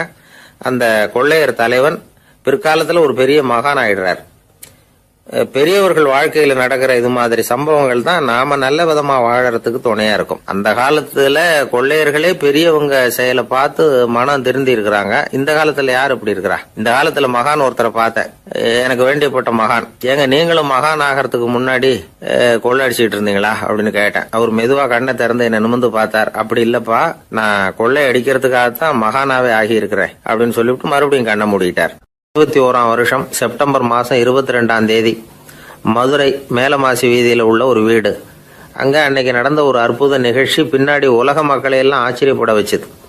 இந்திய வரலாற்றிலேயே அது ஒரு முக்கியமான நிகழ்ச்சி. உலக மக்கள் கவனமெல்லாம் காந்திஜியின் பக்கம் திரும்புறதுக்கு காரணமா இருந்த நிகழ்ச்சி அது. கதர் துணி பிரச்சாரத்துக்காக காந்திஜி மதுரைக்கு வந்திருந்தார். சென்னை துணி வணிகர் சங்கத்தின் துணைத் தலைவர் ஒருத்தர் இருந்தார், ராம்ஜி கல்யாண் சேட்ஜி. அவருடைய வீடு மதுரை மேலமாசி வீதியில் இருந்தது. அந்த வீட்டில் தான் காந்திஜி தங்கி இருந்தார். அப்போ வயலுக்கு போற உழவர்கள்லாம் சின்ன சின்ன துண்டை இடுப்புல கட்டிக்கிட்டு கலப்பையை தூக்கிக்கிட்டு தெருவில் நடந்து போறதை கவனிச்சார். ஏற்கனவே சேலத்துக்கு தெற்க பல பகுதிகளில் ஆண்களும் பெண்களும் அறகுறை ஆடைகளோட உழைச்சிக்கிட்டு இருக்கிறத கண்ணால கண்டிருக்கிறார் அவரு. இந்தியரின் சராசரி உடை இவ்வளவுதான் அப்படிங்கிறத புரிஞ்சுக்கிட்டார். மனசை என்னவோ பண்ணியிருக்குது. ராத்திரி பூரா அதை பத்தியே யோசனை. 22/9/21 வியாழக்கிழமை காலையில காந்திஜி எழுந்திருக்கிறார். அவர் கூட தங்கியிருந்தவங்களையெல்லாம் பார்த்து சொன்னார், இன்னையிலிருந்து அறையில முழு அகலத்துண்டு தான் கட்டுவேன். குளிர் அதிகமாக உள்ள காலங்களில் மட்டும் போர்வை ஒன்றும் உபயோகப்படுத்துவேன். மற்றபடி மேலங்கியோ குல்லாவோ எதுவும் போட்டுக்க மாட்டேன். தற்காலிகமாக இந்த ஏற்பாட்டை 1 மாசத்துக்கு ஏற்றுக்குவேன். அதுக்கு பிறகு உசிதம் போல எண்ணி பார்த்து முடிவு பண்ணுவேன் அப்படின்னார். அவருடைய குரல் உறுதியா இருந்துதான். உடனே செயலில் இறங்கினார். தம்முடைய 10 முழ வேட்டி, மேலங்கி, உள் சட்டை, குல்லா எல்லாத்தையும் களைஞ்சார். வேட்டியில இருந்து ஒரு 4 முழ துணியை எடுத்துக்கிட்டார். இதுக்கு உதவி செஞ்சவர் அன்னைக்கு விருதுநகர்ல பிரபல தொண்டரா இருந்த பழனிக்குமார பிள்ளை. வெட்டி எடுத்த துண்டை நீள வாக்கில் ரெட்டையா மடிச்சார். அதை இடுப்புல துண்டு மாதிரி கட்டிக்கிட்டாரு. தலையில சின்ன உச்சி குடுமி, அறையில சின்ன துண்டு. அண்ணல் காந்தி ஆண்டி கோலத்துல காட்சி அளிக்கிறார். கூட இருந்தவங்களை பார்த்து காரைக்குடிக்கு புறப்படலாமே அப்படின்னார். அவர் நண்பர்களும் சீடர்களும் திகைச்சு போய் நிற்கிறாங்க. இந்த விரதம் நிரந்தரமா ஆயிடுமோங்கிற பயம் அவங்களுக்கு. எப்படியோ இந்த விவரம் ராஜாஜிக்கும் அன்னைக்கு பிரபலமா விளங்கின தேசபக்தர் டாக்டர் TSS ராஜனுக்கும் எட்டுச்சு. உடனே 2 பேரும் ஓடி வந்தாங்க. வேண்டாமே இந்த கோலம் அப்படின்னாங்க. காந்திஜி தன்னுடைய முடிவில் உறுதியாக இருந்தார். ராஜாஜி என்னென்னமோ வாதமெல்லாம் பண்ணி பார்த்தார். உங்களுடைய வாதத்துக்கு என்னால் பதில் சொல்ல முடியல, இருந்தாலும் நான் செய்கிறது தான் சரிங்கிறதுல எனக்கு சந்தேகம் இல்லை. இன்னைக்கு அதிகாலை 3 மணி இருக்கும். நான் ஓரளவு விழிச்சுக்கிட்டேன். அதாவது உறக்கமும் விழிப்புமா இருந்த நிலையில எனக்கு இந்த எண்ணம் உண்டாச்சு. இது என்னுடைய அந்தராத்மாவின் ஆணை, அதை என்னால் மீற முடியாது அப்படின்னு சொல்லிவிட்டாராம் காந்திஜி. கதர் பிரச்சாரத்துக்காக காரைக்குடிக்கு கிளம்பினார். வாசல்ல 4 மோட்டார் வண்டிகள் காத்துக்கிட்டு இருந்தது. வீதியில் 2 பக்கமும் ஜனங்கள். காந்திஜி இடுப்பு துணியோட மோட்டார் வண்டியில ஏறினார். நண்பர்களும் சீடர்களும் மக்களும் உடல் சிலிர்க்க அந்த காட்சியை பார்க்குறாங்க. மோட்டார் வண்டி நகர ஆரம்பிக்குது. எப்பேற்பட்ட காட்சி அது! சுக்கநாத பெருமானியே கூலி ஆளாக்கிய மண், அப்படி ஆக்கி மண் சுமக்க வச்ச மதுரை இல்லையா, அந்த மதுரை தான் காந்திஜி துறவி கோலம் கொள்றதுக்கும் காரணமாக இருந்திருக்குது. இது இன்னைக்கு எத்தனை பேருக்கு தெரியும்? ஒரு தடவை காந்திஜி நேருவும் சுற்றுப்பயணம் செஞ்சாங்களாம். ஒரு இடத்துல நடந்து போயிட்டு இருக்கிறாங்க. குறுக்க ஒரு வாய்க்கால். நேரு என்ன பண்ணார் தெரியுமா? தன்னுடைய இளமை துடிப்பை காட்டுறதுக்காக கொஞ்சம் தூரம் பின்னாடி போய் அங்கேருந்து வேகமாக ஓடி வந்து அந்த வாய்க்காலை தாண்டினாராம். காந்திஜி அப்படி பண்ணல. பக்கத்தில் இருந்த பாலம் வழியா அந்த வாய்க்காலை கடந்து வந்தார். நேரு காந்திஜியை பார்த்து சிரிச்சுக்கிட்டே, என்ன மாதிரி நீங்களும் தாண்டி இருக்கலாமே அப்படின்னாராம். அதுக்கு காந்திஜி சிரிச்சுக்கிட்டே சொன்னாராம், 2 அடி முன்னேறதுக்காக 5 அடி பின்னாடி போறதா அப்படின்னாராம். ஒரு ஊர்ல ஒரு ராஜா இருந்தார். அந்த ராஜாவுக்கு ஒரு புள்ள. அந்த புள்ளைக்கு விவரமே தெரியாது. அவன் ஒரு முட்டாளுங்கிறது எல்லாருக்கும் தெரியும். ஆனாலும் அவன் தான் அடுத்தபடியாக ஆட்சிக்கு வர வேண்டியவன். ஆட்சி பொறுப்பை ஏற்க வேண்டிய ஒருத்தன் இப்படி இருந்தால் என்ன பண்ணுறது அப்படிங்கிறது எல்லாருக்கும் உள்ள கவலை. மன்னர் அமைச்சர்களை கூட்டினார். ஆலோசனை கேட்டார், என்ன பண்ணலாம்னு. இவனை இன்னொரு நாட்டு பல்கலைக்கழகத்துக்கு அனுப்பி பார்க்கலாம். அங்கே போய் படிச்சுட்டு வரட்டும். நிறைய படிச்சுட்டு நல்ல ஞானத்தோடு திரும்பி வரட்டும். அதுக்கப்புறம் பார்த்துக்கலாம் அப்படிங்கிறது அவங்க சொன்ன ஆலோசனை. மன்னருக்கும் அது சரின்னு தோணுச்சு. மகனை வெளி தேசத்துக்கு அனுப்பி வச்சார். இவனும் போனான். ஒரு பல்கலைக்கழகத்தில் சேர்ந்தான். நிறைய படித்தான். அதுக்கப்புறம் தந்தைக்கு ஒரு கடிதம் எழுதினான். தந்தையே, நான் நிறைய படிச்சுட்டேன், இனிமேல் நாடு திரும்பலாம்னு நினைக்கிறேன் அப்படின்னு எழுதினான். மன்னருக்கு ரொம்ப மகிழ்ச்சி. அதாவது புள்ள படிச்சுட்டான் அப்படிங்கிற ஆனந்தம். உடனே பையன் திரும்பி வர்றதுக்கு ஏற்பாடு பண்ணார்.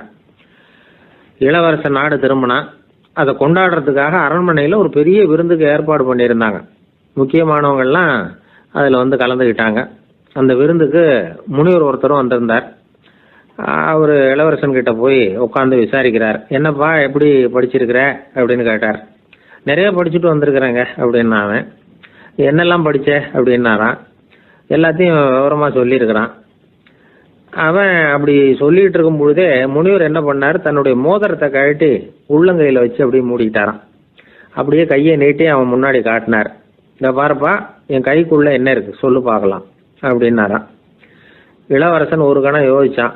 அதுக்கப்புறம் உங்க கைக்குள்ள இருக்கிறது வட்டமான ஒரு பொருள், நடுவில் ஒரு துளை இருக்கும் அப்படின்னு.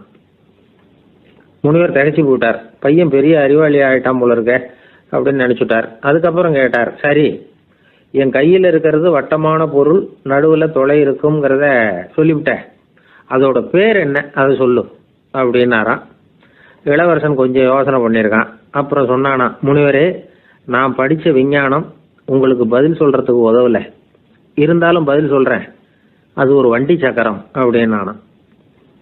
இப்பதான் முனிவர் யோசிச்சாராம்.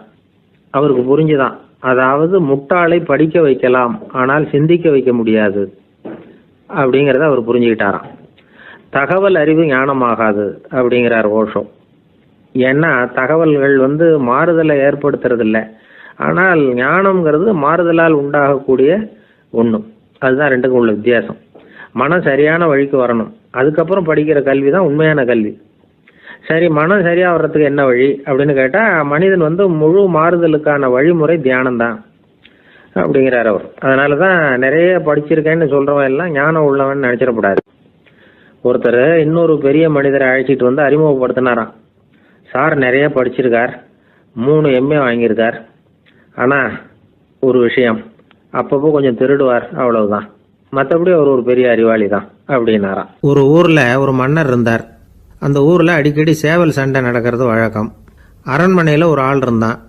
மன்னருக்காக அவன் ஒரு சேவல் வாங்கிட்டு வந்தான். சண்டை போடுறதுக்காக அந்த சேவலை தயார் பண்ணிகிட்டு இருந்தான். கொஞ்ச நாள் ஆச்சு. மன்னர் அந்த ஆளை கூப்பிட்டார். என்னப்பா சேவல் தயாராகிட்டுதா அப்படின்னு கேட்டார். இன்னும் அது தயாராகல மன்னா, இன்னும் வளரல, அதுக்கான தகுதி இன்னும் அதுக்கு வரல அப்படின்னா. எதனால் அப்படி சொல்கிறேன்னாரு. கோபம் ரொம்ப கடுமையாக இருக்குது அப்படின்னா. சரி அப்படின்னு விட்டுட்டார். மறுபடியும் கொஞ்ச நாள் ஆச்சு. இப்போ எப்படி நிலைமை, சேவல் தயாரா அப்படின்னார். இன்னும் இல்லை அரசே, மற்ற சேவல் எங்கேயாவது கூவுற சத்தம் கேட்டால் உடனே இது பரபரப்பாயிடுது, பக்கத்தில் ஒரு சேவலின் நிழலை கண்டா கூட இது பரபரப்பாயிடுது அப்படின்னா. சரி இன்னும் கொஞ்ச நாள் ஆகட்டும்னு விட்டுட்டார். கொஞ்ச நாள் ஆச்சு. இப்போ மறுபடியும் விசாரித்தார். இன்னும் நம்ம சேவலுக்கு அந்த தகுதி வரலமன்னா, போராட்ட உணர்வு அதுக்கு இன்னும் இருந்துக்கிட்டு தான் இருக்குது, உள்ளே மெதுவாக தான் எரிய ஆரம்பிச்சிருக்குது போராட்ட உணர்வு, அப்படி இருக்கக்கூடாது, அது பற்றி எரிய வேண்டாமா அப்படின்னா. இன்னும் கொஞ்ச நாள் ஆச்சு. இப்போ எப்படின்னு கேட்டார். இப்போ அவன் சொன்னான், மன்னா கிட்டத்தட்ட அது போருக்கு தயாராகிட்டுது அப்படின்னு நினைக்கிறேன்னா. எதனால் அப்படி சொல்கிற அப்படின்னு கேட்டார். மற்ற சேவலின் குரலை கேட்டால் அது அசைகிறதே இல்லை, ஒரு பொம்மை மாதிரி ஆயிடுது, அதுக்கு உள்ள ஒரு நுட்பமான விழிப்புணர்வு வந்துட்டுது, அதனால் அது அமைதியாக இருக்குது, மௌனமாக இருக்குது. இனிமேல் அதுக்கு இணையான சேவலே கிடையாது. வெற்றி பெற அது போராட வேண்டிய அவசியமே இல்லை, அதை பார்த்த உடனே எதிரி சேவல்கள் பயந்துட்டு ஓடி போடும் அப்படின்னு சொன்னானான். அந்த சேவலை வளர்த்தவர் சி சிங் சு அப்படின்னு பேர். இந்த சுசுகி சொன்ன கதையும் அது. ஞானிகள் என்ன சொல்கிறாங்க தெரியுமா, அந்த சேவலின் ரகசியத்தை நீயும் கற்றுக்கொள், நீ அப்படி ஆயிடு, சண்டை போடாமலே வெற்றிகள் பெறுகிற நுட்பத்தை புரிந்துகொள். இதுதான் ஞானிகள் உபதேசம். ஒரு குருக்கிட்ட ஒருத்தன் போயிருக்கிறான். எனக்கு சண்டை போட கற்றுக் கொடுங்கண்ணா. அதுக்கு என்ன செய்யணும்னார். என்ன உங்கள் மாணவனாக சேர்த்துங்கண்ணா. சரி இப்போ உன்னுடைய பலம் என்னன்னு கேட்டிருக்கார். இப்போ நான் தனி ஆளாக இருந்து ஒரு 100 பேரை சமாளிப்பேன் நானா. சரி அப்படின்னா என்னுடைய மாணவனாக உன்னை சேர்த்துக்கிறேன்ருக்கார். சேர்த்துக்கிட்டார். 6 மாதம் பயிற்சி கொடுத்தார். அதுக்கப்புறம் இவனை கூப்பிட்டு கேட்டார், இப்போ உன்னுடைய திறமை எவ்வளவுன்னு. இப்போ நான் தனி ஆளாக இருந்து ஒரு 50 பேரை சமாளிப்பேன் நானா. இன்னும் உனக்கு பயிற்சி தேவைன்னாராம். தொடர்ந்து சில நுட்பங்களை எல்லாம் சொல்லி கொடுத்துருக்கிறார். 1 வருஷம் ஆச்சு. எல்லாத்தையும் கற்றுக் கொடுத்துட்டார். அப்புறம் கூப்பிட்டு கேட்டார், இப்போ உன்னுடைய திறமை எப்படிப்பா, எதிரிகள் எத்தனை பேரை உன்னால் சமாளிக்க முடியும்னாராம். அவன் சொன்னான், ஐயா எதிரிகளின் பலம் என்னங்கிறத புரிஞ்சிக்காம அதை நான் சொல்ல முடியாதுன்னு நானும். இனிமேல் உனக்கு பயிற்சி தேவையில்லை, போயிட்டு வான்னு அனுப்பி வச்சுட்டாரான். ஒரு உண்மையை நாம் புரிஞ்சுக்கணும். அதாவது அடிக்கிறதுக்கு நமக்கு துணிச்சல் தேவையில்லை, அடிக்காமல் இருக்கிறதுக்கு தான் துணிச்சல் தேவை. அடித்தா திருப்பி அடிக்கிறவன் மன உறுதி உள்ளவன் இல்லை, அடித்தா திருப்பி அடிக்காமல் இருக்கிறான் பாருங்க, அவன் தான் மன உறுதி உள்ளவன். ஒருத்தன் தலை திரிக்க வேகமாக ஓடிக்கிட்டு இருந்தான். நான் எங்கடா ஓடுற அப்படின்னா, எதுக்க வந்தவன், ஒரு சண்டையை நிறுத்தத்தான் இப்படி ஓடுறேன் அப்படின்ட்டுருக்கான். யாருக்கும் சண்டை, எனக்கும் இன்னொரு ஆளுக்கும் சண்டை அப்படின்னு நானா. அவன் எது ரொம்பவும் கஷ்டமான காரியம் அப்படின்னு கேட்டார் ஒருத்தர். ஒருத்தருக்கு ஒருத்தர் சண்டை போடாமல் இருக்கிறது தான் ரொம்ப கஷ்டமான காரியம் அப்படின்னு தோணுது. ஒரு நாட்டுக்கும் இன்னொரு நாட்டுக்கும் சண்டை, நாட்டுக்குள்ளேயே ஒரு குரூப்புக்கும் இன்னொரு குரூப்புக்கும் சண்டை. ஏன் சண்டை போட்டுக்கிறீங்கன்னு கேட்டு பாருங்கள். நாங்கள் சமாதானத்துக்காக தான் சண்டை போட்டுக்கிறோம் அப்படிம்பாங்க. வாழறதுக்காக பிறந்த மனுஷன் லட்சியத்துக்காக உயிரை விட தயார் அப்படின்னு சொல்லிகிட்டு இருப்பான். அப்படி உயிரை விடுறவங்கள நாமளும் பாராட்டுவோம். ஆனால் ஒன்றுமில்லாத விஷயங்களுக்கெல்லாம் சண்டை போடுறவங்களெல்லாம், அப்படிப்பட்டவங்களையும் சரி உயிரை விடுறவங்களையும் சரி என்னென்னு சொல்கிறது, யுத்தங்களாலேயும் சண்டைகளாலேயும் நாம் அடையிறது என்னங்கிறது ஒரு பக்கம் இருக்கட்டும், இழக்கிறது என்ன தெரியுமா, ஏராளமான உயிர்கள். ரத்தம் சிந்துறதுக்கு நான் தயார் அப்படின்னு மார்தட்டி சொல்லலாம். ஆனால் ரத்தம் சிந்தினா உயிர் காத்துக்கிட்டு இருக்க தயார் இல்லை. அதாவது உயிர் நமக்காக காத்துக்கிட்டு இருக்க தயார் இல்லை. இழக்கிற ரத்தத்தை ஈடுகட்டினா தான் உயிரை காப்பாற்ற முடியும். அதனால் இது சம்மந்தமாக ஆராய்ச்சி செய்கிற கட்டாயம் ஏற்பட்டு போச்சு. அதோட விளைவாக புதுசாக ஒன்றை கண்டுபிடிச்சிருக்கிறாங்க. அதுதான் செயற்கை ரத்த பொடி. இப்போ இந்த திடீர் சாம்பார் பொடி, திடீர் ரசப்பொடி, திடீர் காப்பி பொடி இப்படிலாம் சொல்கிறோம்ல, அது மாதிரி இது திடீர் ரத்த பொடி. இஸ்ரேல் ஒரு சின்ன நாடு, மக்கள் தொகை குறைச்சல், அதோட போர்கள் வேறு. அதனால் காயம்பட்டவங்களை காப்பாற்றியே தீர வேண்டிய கட்டாயம். காப்பாற்றணும்னா ரத்த இழப்பை தடுக்கணும். அப்படின்னா உடனடியாக புது ரத்தம் செலுத்தி ஆகணும். திடீர்னு ரத்தம் வேணும்னா எங்கே போகிறது? அதுவும் கிடைக்கிற ரத்தம் சேர்கிற குரூப்பாக இருக்கணும். ஒரு வேடிக்கை பார்த்தீங்களா, நான் வேறு குரூப்பு நீ வேறு குரூப்புன்னு இவன் சண்டை போடுறான். இதில் அடிபட்டவனுக்கு ரத்தம் கொடுக்க போனால் அதுலேயும் அது வேறு குரூப்பாக இருக்குது. அது ரத்தமும் வேறு வேறு குரூப்புன்னு சொல்லிகிட்டு இருக்குது. எந்த குரூப்பு ரத்தம் வேணும், அது உடனடியாக கிடைக்கலன்னா என்ன பண்ணுறது? இப்படிப்பட்ட கஷ்டம்லாம் நமக்கு வந்துடுது. இதுக்காக தான் விஞ்ஞானிகள் இந்த ரத்த பொடியை கண்டுபிடிச்சிருக்கிறாங்க. அதாவது ஒரு ஆள் அடிபட்டு போட்டான்னு வச்சுங்களேன், அவனுக்கு ரத்தம் கிடைக்கல, உடனே என்ன பண்ணலாம்? இந்த சுத்தப்படுத்தப்பட்ட தண்ணீரை கொஞ்சம் எடுத்துக்க வேண்டியது, அதில் இந்த ரத்த பொடியை கரைக்க வேண்டியது. இப்போ இந்த செயற்கை ரத்தம் வந்து தயாராகிட்டுது. இதை அந்த ஆள் உடம்புல ஏற்றி விட்டுற வேண்டியது. இயற்கையாக நம்ம உடம்பில் இருக்கிற ரத்தம் என்னென்ன வேலை செய்யுதோ அதே வேலையை இதுவும் செய்யும். அதாவது ஆக்சிஜனை உடம்புல எல்லா இடத்துக்கும் எடுத்துகிட்டு போகுது. அந்த வேலையை இந்த செயற்கை ரத்தமும் செஞ்சுருது. ஆனால் ஒரு விஷயம், இந்த செயற்கை ரத்தம் ஒரு அவசரத்துக்கு தான் உபயோகப்படுத்தலாம், ஒரு முதல் உதவி மாதிரி. அதை அப்படியே நிரந்தரமாக விட்டுற முடியாது. பின்னாடி வந்து தேவையான குரூப்பு உண்மையான ரத்தம் கிடைச்ச உடனே அதை செலுத்திக்கணும். உண்மையான ரத்தத்தை 20லேருந்து 40 நாள் வரைக்கும் தான் பாதுகாக்க முடியும். அதுவும் குளிர்பதன பெட்டியில். அதுக்குள்ளே உபயோகப்படுத்தலைன்னா அது வீணாக போயிடும். இந்த ரத்த பொடி அப்படி இல்லை, எவ்வளோ நாள் வேணும்னாலும் அப்படியே வச்சுருக்கலாம், குளிர்பதன பெட்டியும் தேவையில்லை. ஆனால் ஒன்று, இது தண்ணியில் கலந்து செயற்கை ரத்தமாக ஆக்கிவிட்டா அதோட வலு 72 மணி நேரம் தான், அதாவது 3 நாள். அதுக்குள்ளே அந்த ஆசாமியை எங்கேயாவது ஆஸ்பத்திரிக்கு தூக்கிட்டு போய் உண்மையான ரத்தத்தை கொடுத்துடணும். சண்டையில் அடிபடுறவங்க, சாலை விபத்தில் அடிபடுறவங்க, இவங்களுக்கெல்லாம் அவசரத்துக்கு கை கொடுத்து உதவுறது இந்த செயற்கை ரத்த பொடி. அதுக்கப்புறம் நாம் கொடுக்குற ரத்தம் தான் அவங்கள காப்பாற்றணும். இன்றைக்கி வந்து ரத்தத்தை தானமாக கொடுக்க தயாராக இருக்கிற நல்ல உள்ளங்கள் ஏராளம். எவ்வளவு ஆக்சிடெண்ட்டு, ஆப்ரேஷன், இதில் சம்மந்தப்பட்டவங்களை வந்து காப்பாற்றுறது நாம் தானமாக கொடுக்குற ரத்தம் தானே. ஒரு ஆக்சிடெண்ட்டு, ஒரு ஸ்கூட்டர் ஒரு ஆள் மேலே மோதி விட்டுது, பார்த்து வரக்கூடாதா அப்படின்னா அந்த ஆள், நீ தான் பார்த்து நடக்கணும், ஏன்னா 20 வருஷமாக நான் அந்த ஸ்கூட்டரை ஓட்டிகிட்டு இருக்கிறேன் அப்படின்னு இவன். இதுக்கு அவன் சொன்னானா, நீ தான் பார்த்து ஓட்டணும், ஏன்னா 40 வருஷமாக நான் இப்படி நடந்துக்கிட்டு இருக்கிறேன் அப்படின்னு. ஒருத்தர் அவசரமாக போய்கிட்டு இருந்தார். எங்கே போய்கிட்டு இருக்கீங்க அப்படின்னு கேட்டார் ஒரு பெரியவர். கடைக்கு போகிறேன் சார், சாமான் வாங்கிறதுக்கு அப்படின்னார். அங்கே போகிறதுக்கு முன்னாடி தெரிஞ்சிக்க வேண்டியதெல்லாம் தெரிஞ்சுக்கிட்டீங்களா அப்படின்னு கேட்டார் பெரியவர். கடைக்கு போய் காசை கொடுத்து ஒரு பொருளை வாங்கிட்டு வரப்போகிறோம், இதில் தெரிஞ்சிக்க வேண்டியது என்ன இருக்குது அப்படின்னார் அலட்சியமாக. இப்போ அந்த பெரியவர் பேச ஆரம்பித்தார். இந்த உலகத்தில் எந்த ஒரு செயலில் இறங்குறப்பவும் நாம் நல்லா ஆலோசனை பண்ண வேண்டிய விஷயம் 5 அப்படின்னார். உதாரணமாக, ஒருத்தன் கடைக்கு போய் ஏதோ ஒரு பொருளை வாங்கிட்டு வர போகிறான்னு வச்சுக்கோங்களேன். அப்போ கூட அவன் வந்து 5 விஷயங்களை பற்றி தெரிஞ்சுக்க வேண்டியிருக்குது அப்படிங்கிறார் அவர். முதல்ல அந்த பொருள் எப்படிப்பட்டது அப்படிங்கிறத தெரிஞ்சுக்கணும். 2வதாக தன்னை பற்றியும் தெரிஞ்சுக்கணும். அப்போ தான் அந்த பொருள் தனக்கு தேவையா இல்லையா அப்படிங்கிறத புரிஞ்சுக்க முடியும். 3வதாக தெரிஞ்சுக்க வேண்டியது ஒன்று இருக்குது. அது என்னென்னா, அந்த பொருளை அடையறதுக்கு வழி என்ன அப்படிங்கிறது தெரிஞ்சுக்கணும். அதாவது எவ்வளவு பணம் கொடுத்தா அது கிடைக்கும், இது மாதிரியான விஷயங்கள். 4வதாக அந்த பொருளை அடையிறது மூலமாக நாம் அடையக்கூடிய பயன் என்ன அப்படிங்கிறதையும் உணரணும். 5வது, அந்த பொருளை அடையிறதுல இருக்கக்கூடிய தடை எது அப்படிங்கிறதையும் நாம் தெரிஞ்சுக்கணும். பெரியவர் பேசுறது ஏதோ தத்துவம் மாதிரி தெரியுது இல்லையா? தத்துவம் தான். அதாவது இப்படி உலகியல் வாழ்க்கையில் சின்ன சின்ன விஷயங்கள்லேயே நாம் 5 விஷயங்களை தெரிஞ்சுக்க வேண்டி இருக்குது. அது ரொம்ப அவசியமாக இருக்குது. பேரின்ப நிலைன்னு சொல்கிறாங்கல்ல, அது மாதிரி பெரிய சமாச்சாரங்கள்லேயும் இந்த 5 விஷயங்களை நாம் தெரிஞ்சுக்க வேண்டியிருக்குது. அதுக்கு பேர் என்னன்னா அர்த்த பஞ்சகம். வைணவ சமயத்தில் அர்த்த பஞ்சகம்ங்கிறது ரொம்ப பெரிய விஷயம். கடைக்கு போகிறது மாதிரி கடவுளை பார்க்க போகிறப்போ நாம் 5 விஷயங்களை தெரிஞ்சுக்கணுமா. முதல்ல பரம்பொருள் அப்படிங்கிறது என்ன, அதோட தன்மைகள் என்ன, இதை தெரிஞ்சுக்கணும். இதுக்கு பேர் என்னன்னா பரமாத்ம ஸ்வரூபம் அப்படின்னு பேர். 2வது, நாம் யார், நம்மோட தன்மை என்ன அப்படிங்கிறத தெரிஞ்சுக்கணும். நான் யாருன்னு எனக்கே தெரியலங்கிறப்போ இதை நான் சொல்கிறேன்னு இது என்னுடையதுன்னு சொல்கிறது தப்பு தானே. அப்புறம் 3வது விஷயம், பரம்பொருளை நாம் அடையிறதுக்கு வழி எது, இதை தெரிஞ்சுக்கணும்.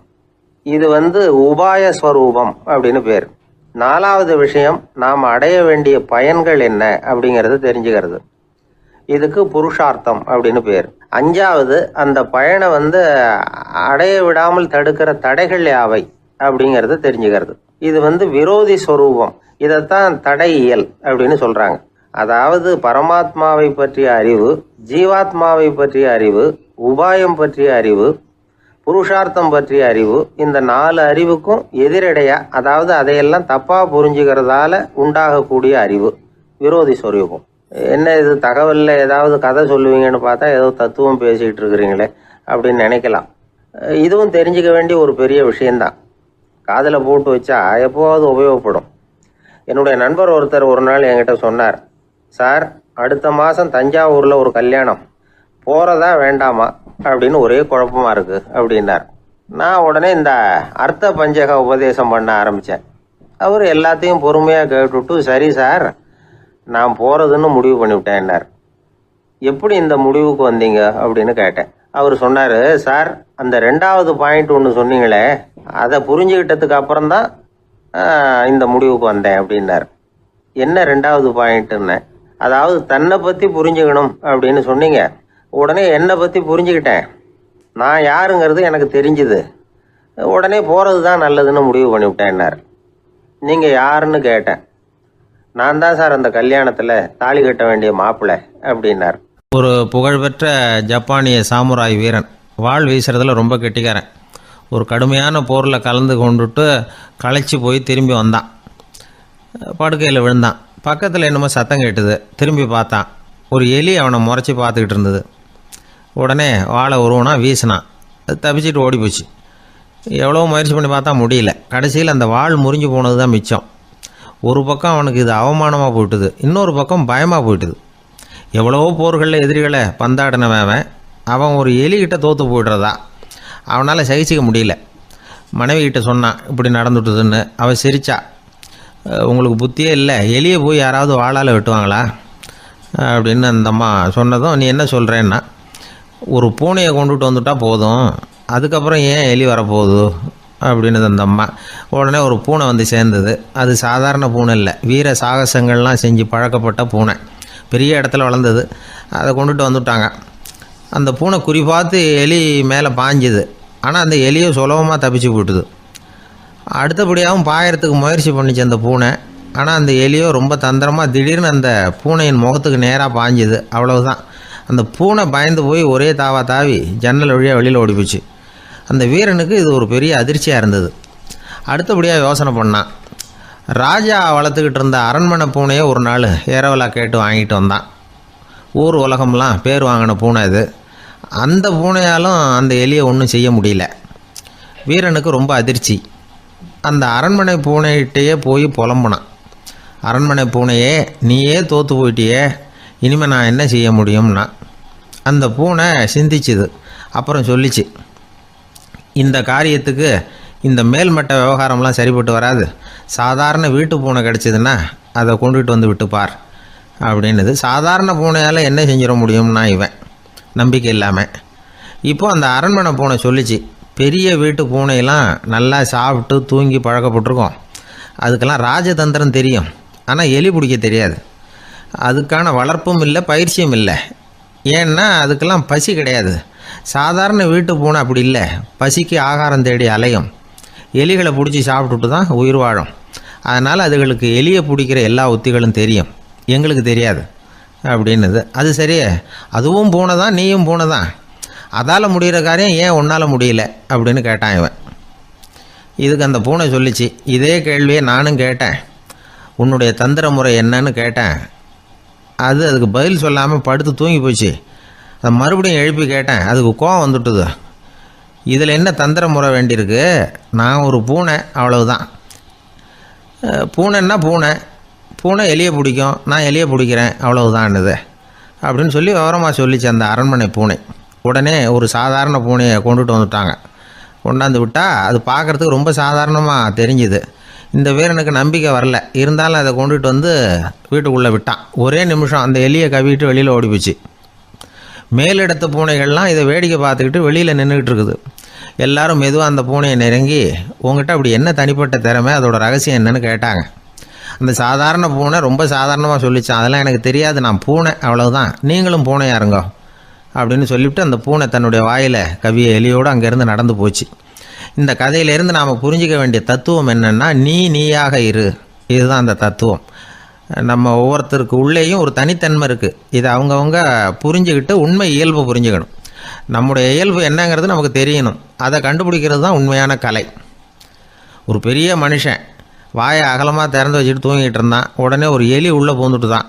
வீட்டு வேலையாள் டாக்டருக்கு ஃபோன் பண்ணான். எங்கள் முதலாளி வாய்க்குள்ளே ஒரு எலி பூந்துட்டுது டாக்டர் அப்படின்னா. நான் உடனே புறப்பட்டு வரேன், அதுக்கு முன்னாடி நீ ஒரு ரொட்டி துண்டை எடுத்து ஒரு வாய்க்கு முன்னாடி காட்டு, உள்ளே போன எலி வெளியில் வந்துடும்னார் டாக்டர். சரின்னு சொல்லிவிட்டான். கொஞ்ச நேரத்தில் டாக்டர் அங்கே போய் சேர்ந்தார். அப்போ வேலைக்காரன் ஒரு பெரிய மீனை அவர் வாய்க்கு நேராக இப்படியும் இப்படியும் ஆட்டிக்கிட்டு இருந்தான். நான் ரொட்டி துண்டை தானே காட்ட சொன்னேன்னார் டாக்டர். அவன் சொன்னான், எலியை வெளியில் கொண்டுட்டு வர்றதுக்கு ரொட்டி துண்டை காட்ட சொன்னீங்க டாக்டர், அதுக்கப்புறம் அந்த எலியை துரத்திக்கிட்டு ஒரு பூனை உள்ளே போயிருக்கு, அதுக்காக தான் இந்த மீனை காட்டிகிட்டு இருக்கேன் நானா. இது எதுக்குன்னா இப்படி வேடிக்கையாக சொல்கிறது, பூனை பூனையாக இருக்க வேண்டும், எலி எலியாக இருக்க வேண்டும், மனுஷன் மனுஷனாக இருக்க வேண்டும் அப்படிங்கிறத புரிஞ்சுக்கிறது. நாம் நாமாக இருக்கிற வரை வெற்றி நிச்சயம். உழைப்பும் நேர்மையும் உயர்வதற்கு வழிகள். அதை விட்டுட்டு உட்கார்ந்த இடத்துல இருந்துகிட்டே உயர போகணும் அப்படின்னு ஆசை கற்பனை பண்றாங்க. அந்த கற்பனையிலேயே பாதி வாழ்க்கை ஓடி போடுது. உழைப்புங்கிற வழியையும் நேர்மைங்கிற வழியையும் ஒதுக்கி விட்டு குறுக்கு வழியில ஓட நினைக்கிறவங்க குப்புற விழுந்துடுறாங்க. எந்த தொழிலை நாம செய்தாலும் சரி, அந்த தொழிலுக்குரிய பெருமையை நாம புரிஞ்சுக்கிட்டு அதுல ஈடுபடணும். அப்படி இல்லாம என்ன சார் பொழப்புது, இந்த தொழிலை மனுஷன் செய்வானா அப்படி புலம்பிக்கிட்டு இந்த தொழிலையே செஞ்சுக்கிட்டு இருக்கிறவங்க நம்மள பல பேர் உண்டு. செய்யும் தொழிலே தெய்வம் அப்படின்னு சொல்றாங்கல்ல, அப்படி சொல்றது எதுக்காக? அந்த அளவுக்கு அதுல ஒரு ஈடுபாடு வேணுங்கிறதுக்காகத்தான். ஒரு பெரிய மலைப்பகுதி, அந்த மலை அடிவாரத்துல ஒரு சிற்பி உட்காந்து ஒரு சிலையை வடிச்சுக்கிட்டு இருக்கிறான். கையில ஒரு சின்ன உளிய வச்சுக்கிட்டு ஒரு பெரிய கருங்கல் பாறையை கொஞ்சம் கொஞ்சமா உடைச்சுக்கிட்டு இருக்கான். ஒரு சிற்பத்தை வடிக்கிறதுங்கிறது அவ்வளவு உன்னதமான ஒரு தொழிலா? எல்லாராலையும் முடியுமா அது? அப்படி இருந்தும் அந்த சிற்பிக்கு மன நிறைவில்லை. அவன் நினைக்கிறான், இந்த கடுமையான வெயில்ல உட்கார்ந்து வேலை செய்யறது எவ்வளவு கஷ்டம்.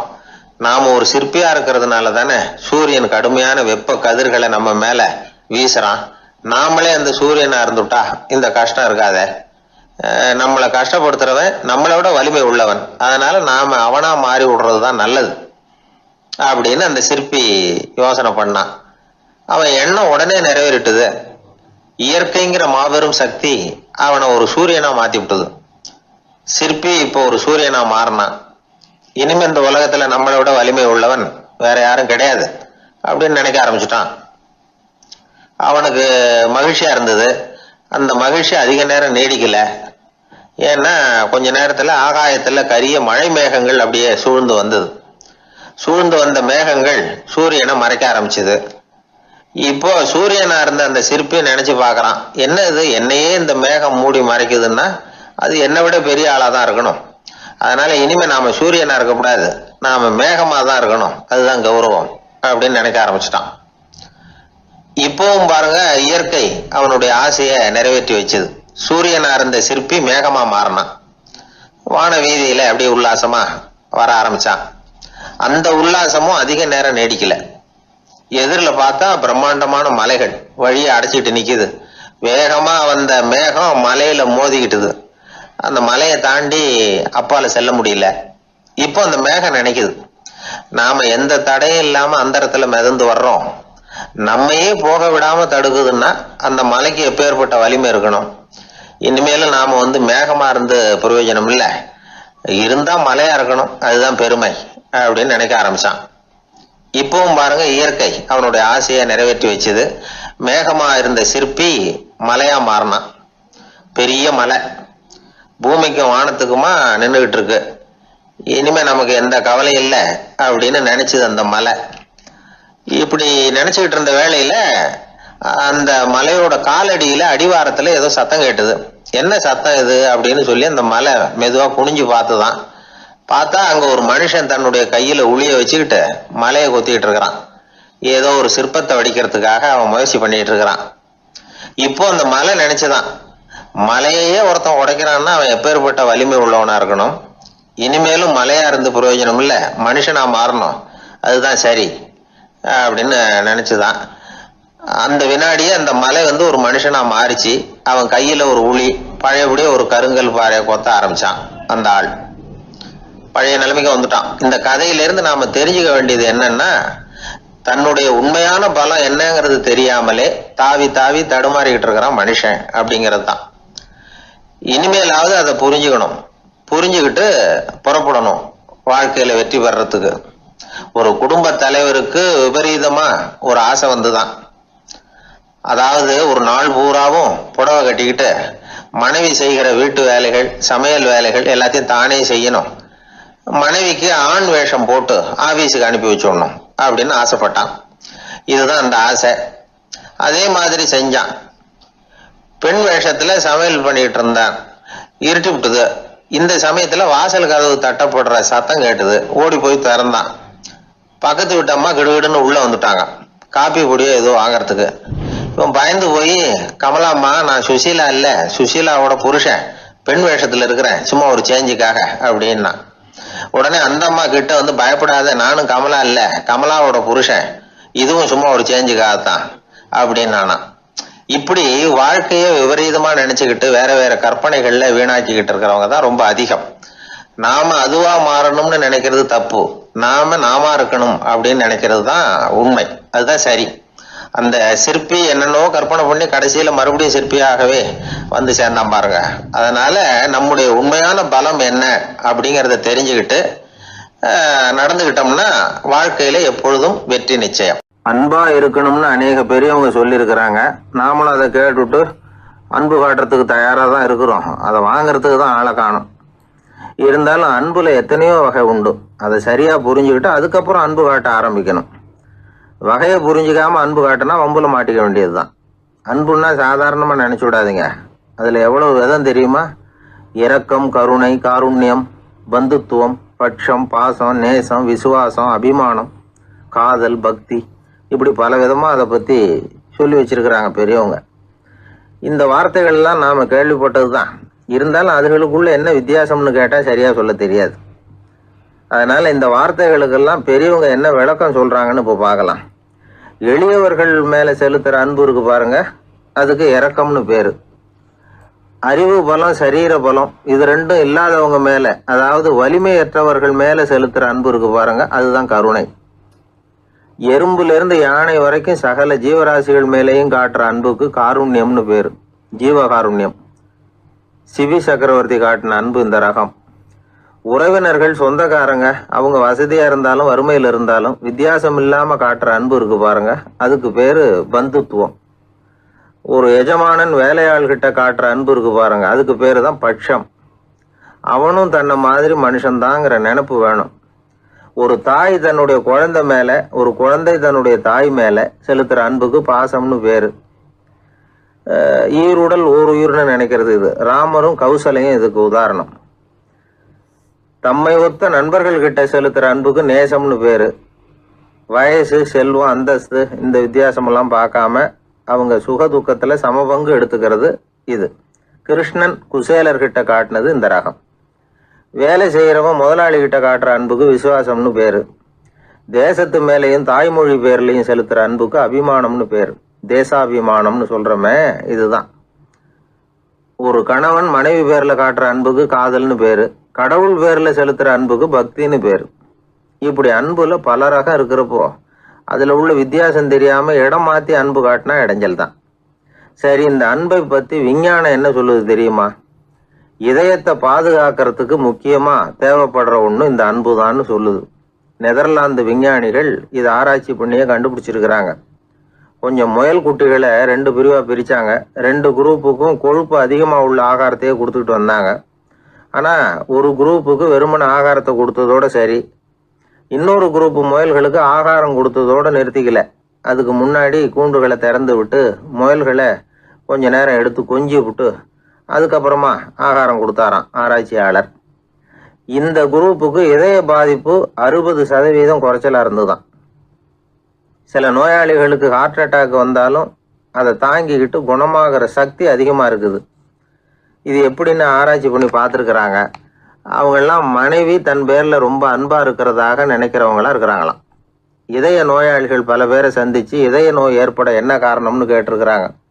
அவங்க சொன்ன காரணம்லாம் சாப்பாடு சம்பந்தமா இல்லையா, மனைவி அன்பா இல்ல, இப்படிப்பட்ட காரணத்தை தான் சொல்றாங்களாம். அதனால இதயத்தை பாதுகாக்கணும்னு நினைக்கிறவங்க அடுத்தவங்க அன்பா இருக்கிறது மாதிரி பார்த்துக்குங்க, அதுதான் முக்கியம். ஒருத்தர் முகம் பூரா பிளாஸ்டரி போட்டுக்கிட்டு வந்தார், ரொம்ப கோபமா. என்னங்க ஆச்சுன்னு விசாரிச்சேன். எல்லாம் உங்களால தான் சார்னார். விவரமா சொல்லுங்களேன். என்ன உங்க தகவலை கேட்டுட்டு ஒரு பூனைக்குட்டியை கையில் எடுத்தேன், அன்பா அதை தடவி கொடுக்கறதுக்காக. ஆனால் அது முந்திக்கிட்டது, அது என் முகத்தை தடவி கொடுத்துட்டுது. முகம் பூரா நகை கீறல். அதுதான் இப்படி அப்படின்னார். அன்புல அறிவு சேராததுனால வந்த கோளாறு இது. ஒரு கோவில்ல ஆன்மீக சொற்பொழிவு நடந்துகிட்டு இருக்குது. ஒரு பெரியவர் பேசிக்கிட்டு இருக்கார். கடவுளை பற்றியும் சொர்க்கத்தை பற்றியும் மனுஷனை பற்றியும் அவர் விவரமாக பேசுகிறார். எல்லாரும் உட்காந்து கேட்குறாங்க. அந்த கூட்டத்தில் ஒரு தத்துவ ஞானியும் உட்காந்துருக்கிறார். அவருடைய நண்பர். பேசி முடித்ததும் அந்த பெரியவர் மேடையை விட்டு இறங்கினார். நேராக அந்த தத்துவ ஞானிகிட்ட வந்தார். எப்படி இருந்தது என்னுடைய பேச்சு அப்படின்னு கேட்டார். நீங்கள் பேசினது ஒன்றுக்கு ஒன்று முரண்பாடாக தெரிஞ்சுது அப்படின்னாராம் இவர். நான் என்ன அப்படி தப்பாக பேசிவிட்டேன் அப்படின்னாராம் அவர். கடவுளை நம்புகிறவன் சொர்க்கத்துக்கு போவான்னு சொன்னீங்க, அப்புறம் நல்ல விதமாக வாழறவன் சொர்க்கத்துக்கு போவான்னு சொன்னீங்க அப்படின்னாராம். இதில் என்ன முரண்பாடுன்னு கேட்டிருக்காரு அவர். இதில் தான் முரண்பாடு தெரியுது எனக்கு. அதாவது இங்கே ஒருத்தன் எல்லா தப்பும் பண்ணிக்கிட்டு இருக்கிறான், அவன் கடவுளை நம்பினான்னா அவன் சொர்க்கத்துக்கு போவானா? இது என்னுடைய முதல் கேள்வி. இல்லைன்னா ஒருத்தன் எந்த தப்பும் பண்ணல, ரொம்ப ஒழுங்காக வாழ்ந்துக்கிட்டு இருக்கிறான், ஆனால் அவன் கடவுளை நம்பலை, அவன் என்ன நரகத்துக்கு தான் போவானா? கடவுள் நம்பிக்கை உள்ள ஒரு திருடன் என்ன ஆவான், எங்கே போவான்? கடவுள் நம்பிக்கையே இல்லாத ஒரு நல்லவன் என்ன ஆவான், எங்கே போவான்? ஒருத்தன் இங்கே கடவுள் நம்பிக்கையோட வாழறது முக்கியமா அல்லது நல்லவனா வாழறது முக்கியமா? இதுதான் இவர் கேட்ட கேள்வி. இதை கேட்டதும் அந்த பெரியவர் குழம்பி போட்டார். அவர் சொன்னது நியாயம் தானே. கடவுளை நம்புறவன் தான் சொர்க்கத்துக்கு போவான்னா பேசாம கடவுளை நம்பிக்கிட்டு இந்த உலகத்துல எல்லா தப்பும் பண்ணிக்கிட்டு இருக்கலாமே. பேச்சாளர் குழப்பத்தோட வீட்டுக்கு போனார். படுத்து தூங்கினாரு. ஒரு கனவு வந்தது. கனவுல அவர் ஒரு ரயில்ல வேகமா போயிட்டு இருக்கிறார். எதிரில் உட்காந்துருக்கிறவரை பார்த்து நாம இப்ப எங்க போறோம்னு கேட்டார். சொர்க்கத்துக்கு போயிட்டு இருக்கிறோம் அப்படின்னாங்களாம். ரயில் போய் நின்றுது. இவர் இறங்கினார். இங்க கௌதம புத்தர் இருப்பார், சாக்ரட்டிஸ் இருப்பார், அவங்கள பார்க்கறதுக்கு ஒரு நல்ல வாய்ப்பு அப்படின்னு நினைச்சுக்கிட்டே அங்கேயும் இங்கேயும் பார்த்தார். அங்க யாருமே இல்லை. ஒரே பாலைவனம் மாதிரி இருக்குது. பச்சை இல்லை, பசுமை இல்லை, பூக்கள் இல்லை, மரம்லாம் மொட்டையா நிற்குது. எலும்பும் தோலுமா சில முனிவர்கள் அங்கேயும் எங்கேயுமா உட்காந்துருக்குறாங்க. இவர் அவங்க கிட்ட போய் இந்த புத்தர், சாக்ரட்டிஸ் இவங்கெல்லாம் எங்க இருக்கிறாங்கன்னு கேட்டாராம். அப்படி யாரும் இங்க இல்லையே, அவங்கெல்லாம் யாரு அப்படின்னு திருப்பி கேட்டிருக்கிறாங்க. இவருக்கு அதிர்ச்சியா போச்சு. அப்படின்னா அவங்க எங்க போயிருப்பாங்க? உடனே ரயில் நிலையத்துக்கு ஓடி வந்தார். அப்போதான் நரகத்துக்கு ஒரு ரயில் புறப்பட்டுக்கிட்டு இருந்தது. அங்கிருந்து அதுல ஏறி உட்கார்ந்தார். ரயில் வேகமாக போச்சு. நரகம் நெருங்க நெருங்க காற்று குளிர்ச்சியாக வீச ஆரம்பிச்சுதான். வெளியில் பசுமையாக இருந்துதான். அழகான மலர்கள், அழகான நீர்நிலைகள், நந்தவனங்கள், ரொம்ப அருமையாக இருக்குது.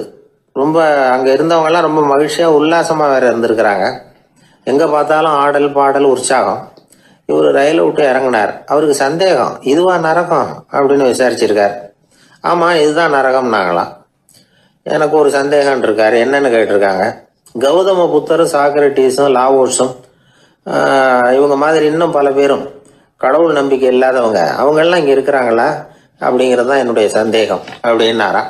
இப்போ அவங்க சொல்லியிருக்கிறாங்க, இப்போ நீங்கள் பார்க்குறீங்களே பசுமையும் பச்சை பயிர்களும் ஆடல் பாடல்களும் அழகிய மலர்களும், இது எல்லாமே கௌதம புத்தரும் சாக்ரட்டிஸும் அது மாதிரி மகான்களும் இங்கே வர ஆரம்பித்த பிறகுதான் உண்டாக ஆரம்பிச்சுது.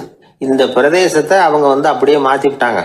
இப்போலாம் இங்கே இருக்கிறவங்க யாரும் சொர்க்கத்துக்கு போகிறதுக்கே ஆசைப்படுறது இல்லை அப்படின்னாங்களாம். இந்த அதிர்ச்சியிலேயே அந்த பெரியவர் கனவு கலைஞ்சி முழிச்சுக்கிட்டார். இதில் இருக்கிற கருத்து என்னன்னா, நல்லவர்கள் எங்கே இருக்கிறாங்களோ அந்த இடத்துக்கு பேர் தான் சொர்க்கம். சொர்க்கம் நரகம்ங்கிறதெல்லாம் ஆன்மீக பண்புகள், அவ்வளவுதான். ஒரு ஊரில் 2 இணைபிரியாத நண்பர்கள். ஒருத்தன் கேட்டான், இப்போ கடவுள் நம்ம முன்னாடி உங்கள் 2 பேரில் யாராவது ஒருத்தர் மட்டும் என்னோட சொர்க்கத்துக்கு வரலாம் அப்படின்னு கூப்பிட்டா நீ என்ன சொல்லுவேன்னு கேட்டானா.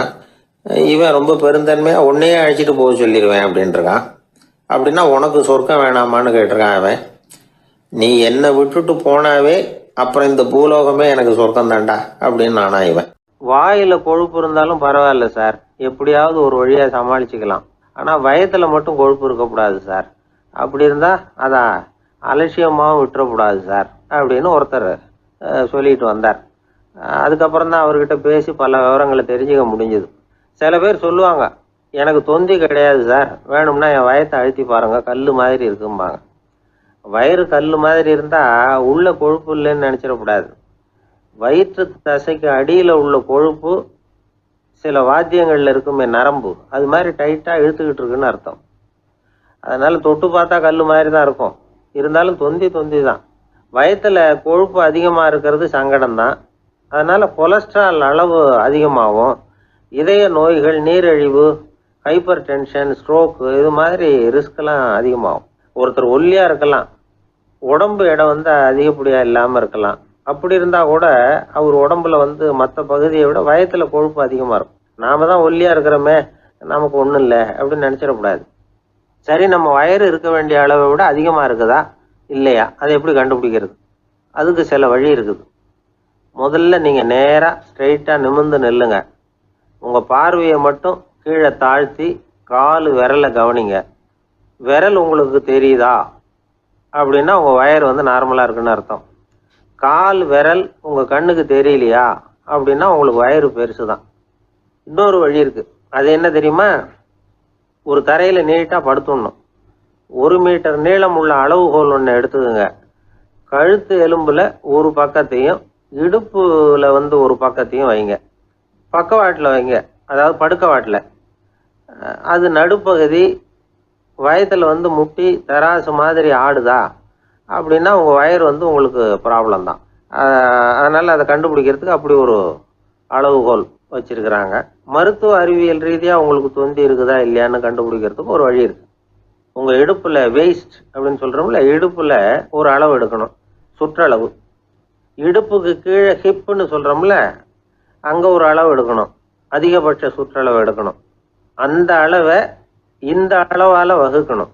அதாவது உங்க வெயிஸ்ட் மெஷர்மெண்ட் இருக்குல்ல, அதை ஹிப்பு மெஷர்மெண்டால வகுக்கணும். இந்த விகிதம், அதாவது வெயிஸ்ட் ஹிப் ரேஷியோ, ஆண்களுக்கு 0.95க்கு மேல போகக்கூடாது, பெண்களுக்கு 0.85க்கு மேல போகக்கூடாது. அப்படி போயிட்டுதுன்னா வயிறு பெருத்திருக்குதுன்னு அர்த்தம். இது டாக்டர்கள் கண்டுபிடிக்கிற ஒரு விதம். சரி, இந்த தொந்தியை குறைக்கிறதுக்கு என்ன பண்ணலாம்? பட்னி கிடக்கலாமா அப்படின்னா அது தேவையில்லை. ஆனா கலோரி அளவை குறைக்கணும். அது எப்படி? கொழுப்பு ஆகாரத்தை குறைக்கணும். இப்போ கார்போஹைட்ரேட்டு, புரோட்டீன்லாம் இருக்குது இல்லை, அதெல்லாம் ஒரு கிராமுக்கு சுமாரா 4 கலோரி கொடுக்கும். ஆனா கொழுப்பு ஒரு கிராமுக்கு 9 கலோரி கொடுக்கும். அதனால ஒரே அளவுள்ள ஆகாரங்கள்ல கூட கலோரி வித்தியாசம் இருக்குது. கலோரி அளவு குறைச்சலா கொடுக்கக்கூடிய ஆகாரம் சாப்பிடணும். தொந்தியை குறைக்கிறதுக்கு கடுமையான உடற்பயிற்சி தேவையா அப்படின்னு கேட்டா அதுவும் தேவையில்லையா. ஆகாரத்துல கொழுப்பை குறைச்சாவே போதும், மற்ற ஆகாரம் செரிக்கிறதுக்கு லேசான உடற்பயிற்சியே போதும். வயத்தை குறைக்கிறேன்னு சொல்லி சில பேர் உட்காந்து எழுந்திருப்பாங்க, அதுவும் தேவையில்லையா. அப்படிலாம் பண்ணி உங்களை கஷ்டப்படுத்திக்க வேண்டியதில்லை. வயத்தை குறைக்கிறதுக்கு அதெல்லாம் உதவுறது இல்லை அப்படின்னு அது சம்பந்தமான நிபுணர்கள் சொல்றாங்க. இப்போ இது சம்பந்தமா 1984 ஒரு சோதனையே பண்ணி பார்த்துருக்குறாங்க. ஒரு நாளைக்கு 185 தடவை உட்காந்து எழுந்திருக்கிறது. இது மாதிரி 27 நாள் பயிற்சி பண்ணிவிட்டு பார்த்தாங்களாம். வயிற்று கொழுப்புல எந்த மாறுதலும் இல்லையா. அதனால உட்காந்து எழுந்திருக்கிற வேலையெல்லாம் தேவையில்லை. தொந்தியை குறைக்கிறதுக்கு முயற்சி பண்றவங்க தோற்றத்தை அழகாக்குறது ஒரு பக்கம் இருந்தா கூட ஆரோக்கியமான நீண்ட வாழ்வுக்கும் அவங்க அஸ்திவாரம் போடுறாங்கன்னு தான் அர்த்தம். ஒருத்தர் வந்தார், சார் எனக்கு தொந்தி இருக்கா இல்லையான்னு கண்டுபிடிக்கிறது கஷ்டமா இருக்குதுன்னார். சரி, நான் கண்டுபிடிக்கிறேன், இப்படி தரையில காலை நீட்டி ஸ்ட்ரைட்டா படுங்க அப்படின்னோம். சரின்னு படுத்துட்டார். இப்போ உங்க கண்ணை திருப்பி கால் கட்டை விரலை பாருங்க, கட்டை விரல் தெரியுதா அப்படின்னு கேட்டேன். தெரியுது சார்னார். நீங்க தெரியுதுன்னு சொல்றத நான் எப்படி நம்புறதுன்னு. அதோ தெரியுற அந்த கட்டை விரல் நுனியில ஒரு ஈ கூட உட்காந்துருக்குது பாருங்க சார் அப்படின்னார். அப்படின்னா நீங்க பாக்குறது கட்டை விரல் இல்லை சார், உங்க மூக்கு நுனி, அங்கதான் இப்ப ஈ உட்காந்துருக்குது அப்படின்னோம். மனிதர்கள்ல சில பேர் ரொம்ப வித்தியாசமா நடந்துக்குவாங்க. மற்றவங்களுக்கு அது ரொம்ப ஆச்சரியமா கூட இருக்கும். அந்த ஆள் ஒரு மாதிரி பார்த்து நடந்துக்கோ அப்படின்னு கூட சொல்றது உண்டு. இவங்களை பார்த்து நாம பித்து குளியும்போம். உளவியல் இவங்களை எக்ஸென்ட்ரிக்ஸ் அப்படின்னு சொல்லுது. இவங்களை மனநோயாளிகள்னு தவறா புரிஞ்சுக்க கூடாது. அவங்க வேற இவங்க வேற. எக்ஸென்ட்ரிக்ஸ் பத்தின சில விவரங்கள் ஒரு புத்தகத்துல இருக்கு. அதாவது ஸ்காட்லாந்துல ஒரு உளவியல் மருத்துவர் அதை எழுதியிருக்கிறார். அவர் பேர் டாக்டர் டேவிட் வீக்ஸ். அவருக்கு ஒரு உதவியாளர் இருந்தாராம், அவர் பேர் கேட் வுட். இவங்க 2 பேரும் சேர்ந்து இங்கிலாந்து பூரா சுற்றி பார்த்துருக்காங்க. 3 வருஷம் சுற்றினாங்களாம். நான் சொன்னது மாதிரி ஒரு மாதிரியாக இருக்கிற ஆசாமிகள் பல பேரை சந்தித்து பேசி அவங்கள பற்றி ஆய்வுலாம் நடத்தியிருக்கிறாங்க. அப்படி நடத்தி அதை ஒரு புஸ்தகமாக எழுதியிருக்கிறாங்க. நிறைய பேசி பார்த்துட்டு அவங்க சொல்லியிருக்கிறத கேட்டால் ரொம்ப ஆச்சரியமாக இருக்குது. நாம் இவங்கள பார்த்து பித்துக்குழிங்கிறோம், எக்ஸென்ட்ரிக்ஸ் அப்படின்னு சொல்கிறோம், கிண்டல் கூட பண்ணுறோம். ஆனால் அவங்களோட அறிவு ரொம்ப தெளிவானதான். இந்த ஆராய்ச்சியாளர்கள் சொல்கிறாங்க, அவங்க உடல் நலமும் ரொம்ப நல்லா இருக்குதான், உடம்புலையும் எந்த கோளாறும் இல்லையா, அவங்களுக்கு மகிழ்ச்சியும் அதிகமாக, ஆயுளும் அதிகமாக. அவங்களில் பல பேர் என்ன சொல்கிறாங்கன்னா, நீங்கள் நினைக்கிறது மாதிரி இல்லை நாங்கள், ஆனால் நாங்கள் மற்றவங்கள்லேருந்து வேறுபட்ட தன்மை உள்ளவங்க அப்படிங்கிறத ஒத்துக்கிறாங்களாம். இந்த உலகம் பிறந்ததுலேருந்தே இப்படிப்பட்ட வித்தியாசமான ஆசாமிகளும் பிறந்திருக்கிறாங்க. சரி, அப்படிப்பட்டவங்க எப்படி இருப்பாங்க? இப்போ ஒரு மகாராஜா தன்னோட நாய்க்கு லட்சக்கணக்கில் பணம் செலவு பண்ணி கல்யாணம் பண்ணி வச்சிருக்கிறார். ஒரு கோடீஸ்வரர் தான் வளர்த்துக்கிட்டு இருந்த பூனைகளுக்கு தன்னோட சொத்து பூராவை எழுதி வச்சிருக்கிறார். இது மாதிரி ஒருத்தர் 2 பேர் இல்லை, நிறைய பேர் உண்டு. சில பேர் எப்படி தெரியுமா, அவங்களுக்கு வசதியில் எந்த குறையும் இருக்காது, வீடு காரு பணம் எல்லாம் தாராளமாக இருக்கும். அப்படி இருந்தாலும் அவங்கக்கிட்ட ஒரு பழக்கம் இருக்கும். யாராவது ஒரு நண்பர் வீட்டு விசேஷத்துக்கு போயிருப்பார், இல்லைன்னா ஒரு கடைக்கு போயிருப்பார். அவங்க ரொம்பவும் மரியாதையாக வரவேற்று எல்லாம் பண்ணிகிட்டு இருப்பாங்க. ஆனால் இவர் அவங்களுக்கு தெரியாமல் ஏதாவது ஒரு பொருளை திருடி பாக்கெட்டில் போட்டுவிட்டு வந்துடுவார். அப்படி வந்தால் தான் இவருக்கு திருப்தி. பல பேர் அவங்க வளர்த்த பிராணிகளுக்கு பளிங்கு கல்லால் சமாதி கட்டி வச்சிருக்கிறாங்க. இப்படிலாம் பண்ணுறாங்க. பல பேர் அவங்களுக்கு பிடித்தமான ஒருத்தர் எப்படியோ அதே மாதிரி தலைமுடி தாடி வச்சுக்கிறது, உடை உடுத்திக்கிறது, மலை குகையில் போய் குடியிருக்கிறது, இப்படி எவ்வளவோ வினோதமான நடவடிக்கைகள். இவங்களையெல்லாம் ஆய்வு பண்ணின டாக்டர் வீக்ஸ் என்ன சொல்கிறாரு தெரியுமா? பொதுவாக இவங்க உயர்ந்த புத்திசாலிகளாக இருக்கிறாங்க. ஒருமைப்பட்ட மனம், கருமையுமே கண்ணான பண்பு, தனிமையை நாடுற மனப்பான்மை எல்லாம் இவங்களுக்கு உண்டு. அவங்களில் பல பேர் அவங்க பெற்றோருக்கு முதல் குழந்தை அல்லது ஒரே குழந்தை இப்படி தான் இருக்கிறாங்க. இது மாதிரியானவங்க பெண்கள் 1 பங்குன்னா ஆண்கள் 2 பங்கு. இவங்கெல்லாம் ஆக்கப்பூர்வமான செயல் செய்கிறாங்க, அப்படிப்பட்டவங்களாக தான் இருக்கிறாங்க.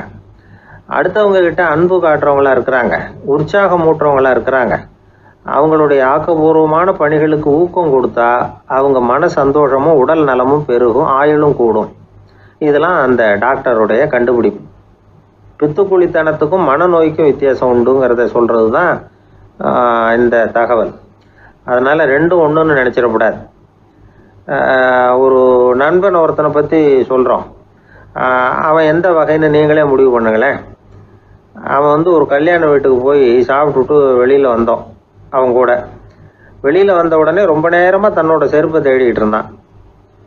என்னப்பா இன்னுமா உன் செருப்பு கிடைக்கல அப்படின்னு கேட்டோம். இல்லை என்னது முன்னாடியே கிடைச்சுட்டுது, அதை விட நல்லதாக ஏதாவது கிடைக்குமான்னு பார்க்குறேன் அப்படின்னா அவன். ஒரு அரசன், அவனுக்கு வயசாயிட்டுது. அதனாலேயே இந்த கவலை பயம் எல்லாமும் அதிகமாயிட்டுது. மரண பயம், ராத்திரியில் சரியாக தூங்க முடியல, இப்படி ஆயிட்டுது நிலைமை. அந்த அரசன் ஏற்கனவே எப்படின்னா போர்க்களங்களில் எத்தனையோ பேரை ஓட ஓட விரட்டி இருக்கிறான். இருந்தாலும் இப்போ அந்த துணிச்சல்லாம் எங்கேயோ போயிட்டுது. பேசாமல் படுத்துருக்கிறான். அப்படியே படுத்தாலும் தான் தூக்கம் வர மாட்டேங்குது. என்ன பண்ணலாம்னு யோசித்தான் இந்த மன்னன். உடனே எல்லா அமைச்சர்களையும் கூப்பிட்டான். எனக்கு நிம்மதி இல்லை, எதை நினச்சாலும் பயமாக இருக்குது, எனக்கு ஒரு ஆலோசனை சொல்லுங்க அப்படின்னா. என்ன ஆலோசனை வேணும் அப்படின்னு சொல்லி கேட்டாங்க. எனக்கு ஒரு நெருக்கடியான சந்தர்ப்பம் ஏற்பட்டு போச்சுன்னு வச்சுக்கோங்க. அந்த நேரத்தில் நீங்கள் யாருமே என் பக்கத்தில் இல்லை ஆலோசனை சொல்கிறதுக்கு அப்படின்னா, அந்த சமயத்தில் எனக்கு உபயோகப்படுற மாதிரி ஒரு வாசகம், பொன்மொழி ஏதாவது சொல்லுங்கள். அதை நான் என்னுடைய வைர மோதிரத்துக்கு அடியில் பதிச்சு வச்சுக்கிறேன் அப்படின்னார். தேவைப்படுறப்போ உதவும் அப்படிங்கிறதுனால. அவர் போட்டிருந்த மோதிரமும் அதுக்கு தகுந்த மாதிரியே திறந்து மூடுறது மாதிரி அமைஞ்சிருந்தது. ஏதாவது வாசகம் எழுதுனா உள்ற வச்சுக்கலாம், அதுக்கான வசதி அதில் இருந்தது. அமைச்சர்கள்லாம் யோசனை பண்ணாங்க. இது மாதிரி ராஜா கேட்குறாரு, என்ன வாசகம், அதாவது பொன்மொழி சொல்லலாம் அப்படின்னு எல்லாரும் யோசனை பண்ணாங்க. ஒருத்தருக்குமே சரியாக தோணலை, ஒரே குழப்பமாக இருந்தது. ஏன்னா நெருக்கடியான சமயத்தில் உபயோகப்படுறது மாதிரி ஒரு பொன்மொழி வேணும்னு சொல்லியிருக்கிறார். அப்படி இப்படி யோசித்து பார்த்தா ஒன்றுமே தோணலை. எல்லாரும் குழம்பிக்கிட்டு இருந்த நேரத்தில் ஒரு பெரியவர் அந்த பக்கமாக வந்தார். அவர் சொன்னார், நான் வேணும்னா அதுக்கு பொருத்தமாக ஒரு வாக்கியம் சொல்கிறேன், ஆனால் ஒரு நிபந்தனை. அதை யாரும் ரொம்ப ஆர்வம் காரணமாக அவசரப்பட்டு படிச்சிடக்கூடாது. அதை ரகசியமாக அந்த மோதிரத்துக்குள்ளே எழுதி வச்சுக்கணும். எப்போவாவது இக்கட்டில் மாட்டிக்கிற சமயத்தில் மட்டும் வேறு வழியே இல்லை அப்படிங்கிற நிலைமையில் மட்டும்தான் அதை திறந்து பார்க்கணும். அப்படி நீங்கள் இருக்கிறதா இருந்தால் நான் அதை சொல்கிறேன் அப்படின்னார் அந்த பெரியவர். சரின்னு ஒத்துக்கிட்டாங்க எல்லாரும். அதே மாதிரி அவர் ஒரு வாக்கியத்தை சொன்னார். அவர் சொன்ன வாக்கியத்தை ரகசியமாக மோதிரத்துக்குள்ளே பதிச்சு மூடியாச்சு. ராஜா அதை விரலில் மாட்டிக்கிட்டார். கொஞ்ச நாள் ஆச்சு. அந்த ராஜாவுக்கு ஒரு சோதனை வந்தது. என்ன சோதனைன்னா, அடுத்த நாட்டு மன்னன் படையெடுத்துக்கிட்டு வந்துட்டான். அவன் இவர்கிட்ட ஏற்கனவே தோற்று போனவன், ஒரு வெறியில் வந்திருக்கிறான். தோற்று போனவன் மறுபடியும் சண்டைக்கு வந்தால் எப்படி வருவானோ அப்படி வர்றான். ஒரு வெறியில் வந்தான், ஜெயிச்சுட்டான். என்னாச்சு இவரோட நிலைமைன்னா, நாட்டை இழந்துட்டார், எல்லாத்தையும் இழந்துட்டார். கடைசியாக ஒரு அடிபட்ட குதிரையில் ஏறி தப்பிச்சு போயிட்டார், வேறு வழி இல்லைன்னு. பின்னாடி துரத்திக்கிட்டு வராங்க. இவர் ஒரு மலை உச்சிக்கு போயிட்டார். அதுக்கும் அப்பால் போக முடியாது, ஏன்னா அந்த பக்கம் பயங்கர பள்ளம். உல்லாச பயணிகள் கண்டு கழிக்கிற இடம் அது. ஆனால் இவருக்கு அது சாவு பயணத்தின் வாசல், திரும்பவும் முடியாது. அவ்வளவு குறுகிய பாதை அது, வேறு வழியே இல்லை. இந்த நேரம் சூரிய ஒளி மோதிரத்தில் பட்டு மின்னிச்சு. உடனே இவருக்கு ஞாபகம் வந்தது. மோதிரத்தை திறந்து படிக்கிறார். அதில் இருந்த வாசகம், இந்த நிலையும் மாறிவிடும், this too will pass away. அவருக்கு ஒரு தைரியம் வந்தது. பின்னாடி வந்தவங்களும் திசை மாறி வேறு எங்கேயோ தேடி போயிட்டாங்க. அவங்க விரட்டிக்கிட்டு வரலைன்னா இவ்வளவு அழகான ஒரு இடம் இருக்கிறதே எனக்கு தெரியாமல் போயிருக்குமேன்னு நினச்சார். இவ்வளவு அழகை ரசிக்கிறதுக்காக ஒரு நாட்டையே கூட இழக்கலாம்னு தோணுச்சு அவருக்கு. அமைதியாக அந்த அழகை ரசித்தார். எதிரிகள்லாம் எங்கேயோ போயிட்டாங்க. மன்னர் நாடு திரும்பினார். மறுபடியும் படைகளை திரட்டினார். கொஞ்ச நாளில் படை எடுத்துக்கிட்டு போனார். யாருக்கிட்ட தோற்று போனாரோ அவரையே வெற்றி கண்டு திரும்பி வர்றார். வரவேற்பு விழா பிரமாவப்படுது. ஆடல் பாடல் கோலாகலம். இதை பார்த்தது அந்த ராஜாவுக்கு தலைகால புரியல. நம்மளை இனிமேல் யாராலையும் ஜெயிக்க முடியாதுன்னு நினைச்சார். அகம்பாவம் லேசாக எட்டி பார்த்தது. இப்போ மறுபடியும் சூரிய ஒளிப்பட்டு மோதிரம் மின்னிச்சு. அதை திறந்து மறுபடியும் படிக்கிறார். இந்த நிலைமையும் மாறிவிடும், this too will pass away. அவ்வளவுதான். அவர் மனசு அடங்க ஆரம்பிச்சுட்டுது, ஆணவம் போயிட்டுது. இதிலேருந்து நாம் தெரிஞ்சுக்க வேண்டியது என்னென்னா, எந்த சூழ்நிலையிலையும் நாம் கவலைப்பட வேண்டியதில்லை. ஏன்னா இங்கே எதுவுமே நிரந்தரம் இல்லை. அந்த ராஜா மாதிரியே நம்ம ஆள் ஒருத்தன் ஒரு மோதிரம் போட்டிருந்தான், அதுக்குள்ளே அவன் எழுதி வச்சிருந்த வாசகம், எதுக்கும் கவலைப்படாதே அப்படிங்கிறது தான். ஒரு நாள் பயங்கரமான கவலையோடு உட்காந்துருந்தான். பக்கத்தில் இருந்தவங்க சொன்னாங்க, இது மாதிரி சந்தர்ப்பத்தில் தான் நீ உன் மோதிரத்தை திறந்து பார்க்கணும்னாங்க. இவனுக்கு கவலையோடு எரிச்சலும் சேர்ந்துக்கிட்டது. அது எப்படி முடியும், இப்போ திருட்டு போனது என்னோட அந்த மோதிரம் தானே அப்படின்னு சொல்லிவிட்டு தலையில் கை வச்சுட்டு உட்காந்துட்டான். இப்படிலாம் சொல்கிறது உண்டு. இருந்தாலும் நாம் எந்த சூழ்நிலையிலையும் கவலைப்பட வேண்டியதில்லை அப்படிங்கிற உண்மையை புரிஞ்சுக்கணும். அப்படி கவலையை வெல்றதுக்கான வழி தெரிஞ்சுட்டதுன்னா வாழ்க்கையில வெற்றி நிச்சயம். ஒருத்தர் தனியா ஒரு இடத்துல கண்ணை மூடிக்கிட்டே உட்கார்ந்துருக்கிறார். தூங்கிட்டு இருக்கிறாரா, தியானம் பண்ணிட்டு இருக்கிறாரா, எப்படி கண்டுபிடிக்கிறது? நமக்கு தெரிஞ்ச வரைக்கும் தூக்கம்னா தலை அடிக்கடி சாயும், அப்புறம் நிமிரும். தியானம்னா ஆடாம அசையாம அப்படியே இருக்கும். இதுதான் நமக்கு தெரிஞ்ச வித்தியாசம். ஆனா தூக்கத்துக்கும் தியானத்துக்கும் நிறைய வித்தியாசம் உண்டு. ஒரு முட்டாள் தூங்க போனால் முட்டாளாகவே திரும்பி வருகிறான். அதே முட்டாள் தியானம் பண்ண போனால் அவன் ஞானியாக திரும்பி வருகிறான். இப்படி எல்லாம் பெரியவங்க சொல்லி வச்சிருக்கிறாங்க. அது இருக்கட்டும், ஞானிகளுக்கும் நமக்கும் என்ன வித்தியாசம்? இப்ப நாம அழகா ஒரு ரோஜா பூவை பாக்குறோம், ஆஹா எவ்வளவு அழகா இருக்குது அப்படின்னு ஆச்சரியப்படுறோம். ஒரு ஞானி அந்த ரோஜா பூவை பாக்குறார், அவரும் நினைக்கிறார், ஆஹா இது எவ்வளவு அழகா இருக்குது அப்படின்னு. உலக பொருள்களை நாம எப்படி ஐம்புலன்கள் மூலமா உணர்றோமோ அப்படித்தான் அவங்களும் உணர்றாங்க. அதுல ஒண்ணும் வித்தியாசம் இல்ல. அல்வா சாப்பிடுறோம், அது நமக்கு மட்டும்தான் இனிக்கும், ஞானிகளுக்கு எல்லாம் கசக்கும்னு சொல்லுவோம். அப்படி இல்ல, அதுல வித்தியாசம் இல்ல. அப்புறம் ஞானிகளுக்கும் நமக்கு என்னதான் வித்தியாசம்? அந்த வேறுபாடு எந்த கட்டத்துல ஆரம்பமாகுது அதை இப்ப பாப்போம். இப்ப மறுபடியும் அந்த ரோஜா பூ கிட்ட போவோம். ஞானி அதை பாக்குறார், ஆஹா எவ்வளவு அழகா இருக்குன்னு நினைக்கிறார். அதுக்கப்புறம் அதையே நினைக்கிறது இல்ல, வேற வேலையை பார்க்க போடுவார், அல்லது இயற்கையின் ஆற்றலை பத்தி நினைக்க ஆரம்பிச்சிருவார். அவ்வளவுதான். ஆனா நாம அப்படி செய்ய மாட்டோம். நாம என்ன செய்வோம் தெரியுமா? முதல்ல அந்த ரோஜா பூவை பார்ப்போம். ஆஹா, எவ்வளவு அழகா இருக்குது இந்த ரோஜா பூன்னு நினைப்போம். அந்த அழகை ரசிப்போம். அப்புறம் இந்த மலர் நம்ம கிட்ட இருந்தா எவ்வளவு அழகா இருக்கும்னு நினைப்போம். அதுக்கப்புறம் அந்த மலர் நமக்கு வேணும்னு நினைப்போம். அதுக்கு அடுத்த கட்டம், அந்த மலர் இல்லைன்னா நம்மால வாழ முடியாதுங்கிற நிலைமைக்கு வந்துருவோம். உடனே அந்த மலரை அடையறதுக்கு முயற்சி பண்ணுவோம். அதுக்கு யாராவது தடையா இருந்தா அவங்க மேல நமக்கு கோபம் வரும். அந்த கோபத்தின் காரணமா நம்ம விவேக புத்தியை இழந்துருவோம். யாருகிட்ட எப்படி நடந்துக்கணுங்கிறத மறந்துடுவோம். அதன் காரணமா ஞாபக மறதி ஏற்படும். அதாவது முன்பு விவேக புத்தி மழுங்கி இருந்ததுன்னா அது இப்ப அடியோட இல்லைங்கிற நிலைமை வந்துடும். அதன் காரணமா நம்ம புத்தியை இழந்துருவோம், கடைசியில அழிவோம். இந்த நிலைமை நமக்கு வந்துடக்கூடாதுன்னா அதுக்கு என்ன செய்யணும்? நமக்கு கெடுதல் செய்யக்கூடிய ஆசைகளை ஆரம்பத்திலேயே கிள்ளி எறிஞ்சிடணும். ஒரு விஷயம் என்ன தெரியுமா? எந்த ஆசைக்குமே முதல்ல வலு கிடையாது. அதை பத்தி நாம நினைக்கதான் அதுக்கு வலு உண்டாகுது. இளம் தளிரா இருந்தது இப்ப பெரிய மரமா ஆயிடுது. ஞானிகள் இந்த அளவுக்கு அதை வளர விடுறது இல்ல. அதுதான் நமக்கும் அவங்களுக்கும் உள்ள வித்தியாசம். ஒரு இளைஞன் கையில ஒரு குச்சியை வச்சுக்கிட்டு நடந்து போயிட்டு இருக்கிறான். இன்னொரு வயசானவர் கையில ஒரு குச்சியை வச்சுக்கிட்டு நடந்து போறார். அது அவருக்கு ஊன்றுகோல். அது இல்லைன்னா அவரால் நடக்க முடியாது. அது தவறி கீழே விழுந்தா அவரும் விழுந்துருவார். ஆனா அந்த இளைஞன் அப்படி இல்ல. அவனுடைய கைத்தடியை யாராவது எடுத்துக்கிட்டு போனா கூட அவன் கவலைப்பட மாட்டான். அவன் அந்த கைத்தடியை பயன்படுத்துறது மாதிரி தான் ஞானிகள் உலக பொருள்களை பயன்படுத்துறாங்க. ஆனா நம்ம மாதிரி சாதாரண ஆளுங்க அந்த வயசானவர் கைத்தடியை பயன்படுத்தினது மாதிரி உலக பொருள்களை பயன்படுத்துறோம். இதுதான் ஞானிகளுக்கும் நமக்கும் உள்ள வித்தியாசம். ஞானிங்கிறவர் பொருள்களை துறக்க மாட்டார். அதுகள் பேர்ல உள்ள பற்றுதலை தான் துறப்பார்.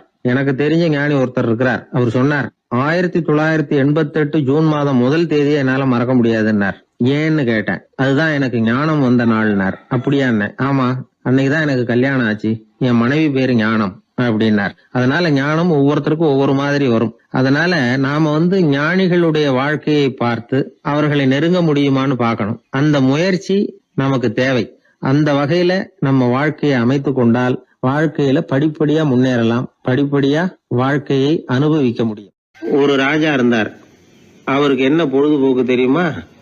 தன்னை சுத்தி இருக்கிறவங்க கிட்ட ஏடா கூடமா ஏதாவது கேள்வி கேட்க வேண்டியது, அவங்க பதில் சொல்ல தெரியாம முழிக்கிறாங்கல்ல, அதை பார்த்து ரசிக்க வேண்டியது. இப்படி ஒரு சுபாவம் அவருக்கு. ஒரு நாள் அவருடைய மந்திரி ஒருத்தர் அவர்கிட்ட மாட்டினார். அவரை கிட்டத்துல கூப்பிட்டு, அமைச்சரே எனக்கு ஒரு சந்தேகம்னார். என்னன்னார் அமைச்சர். கடவுள் இருக்கிறாரா அப்படின்னு ஒரு கேள்வி கேட்டாராம். ஆமா இருக்கிறார் அப்படின்னாராம் அவரு. அவர் என்ன சர்வ வல்லமை படைச்சவரா அப்படின்னாராம். ஆமா அரசே, அவன் இல்லாம ஒரு அணுவும் அசையாது. இருந்த இடத்துல இருந்தே கண் சிமிட்டுகிற நேரத்துல ஏராளமான அற்புதங்களை நிகழ்த்த அவனன்றி யாரால் முடியும் அப்படின்னாராம் அமைச்சர். இந்த இடத்துலதான் எனக்கு இன்னொரு சந்தேகம்னாரா ராஜா. என்ன சொல்லுங்கன்னார். நீங்க சொல்றீங்க அவர் சர்வ வல்லமை படைச்சவர், இருந்த இடத்துல இருந்தே ஏராளமான அற்புதங்களை செய்யக்கூடியவர்னு. அப்படி இருக்கிறப்போ அவர் இருந்த இடத்துல இருந்தே ஒருத்தனுடைய கஷ்டத்தை தீர்த்து வச்சுள்ளாமே, மேஜிக் பண்றது மாதிரி. அதை விட்டுட்டு பக்தன் கூப்பிட்டா உடனே ஒரு வாகனத்து மேல ஏறி ஏன் இங்க ஓடி வரணும்? அப்படி வர்றதாக புராணம்லாம் சொல்லுதே. அவருக்கு இருக்கிற சக்திக்கு அவர் உட்கார்ந்த இடத்துல இருந்தே ஒரு விரலை அசைச்சா இங்க பக்தனுக்கு கிடைக்க வேண்டியதெல்லாம் கிடைச்சுடாதா அப்படின்னாராம். அமைச்சர் யோசனை பண்ணி பார்த்திருக்கார். அப்புறம் சொன்னாராம், மன்னா, இந்த கேள்விக்கான பதில சமயம் வர்றப்போ உங்களுக்கு சொல்றேன் அப்படின்னு சொல்லிவிட்டு அப்போதைக்கு அவர்கிட்ட இருந்து தப்பிச்சார். கொஞ்ச காலம் கழிச்சு ஒரு நாள் ராஜா உல்லாச பயணம் புறப்பட்டார். அவருடைய குடும்பம், உறவினர்கள் எல்லாரும் சேர்ந்து போனாங்க. ஒரு பெரிய படகுல ஏறி ஒரு நதியை கடந்து போயிட்டு இருக்கிறாங்க. அந்த படகோட ஒரு முனையில ராஜா உட்கார்ந்து நதியோட அழகை ரசிச்சுக்கிட்டு இருக்கிறார். இன்னொரு முனையில அமைச்சர் இளவரசனுக்கு ஏதோ வேடிக்கை காட்டிக்கிட்டு இருக்கிறார். அந்த படகு நடு ஆத்துல போயிட்டு இருக்குது. அப்போ தொப்புன்னு ஒரு பெரிய சத்தம்.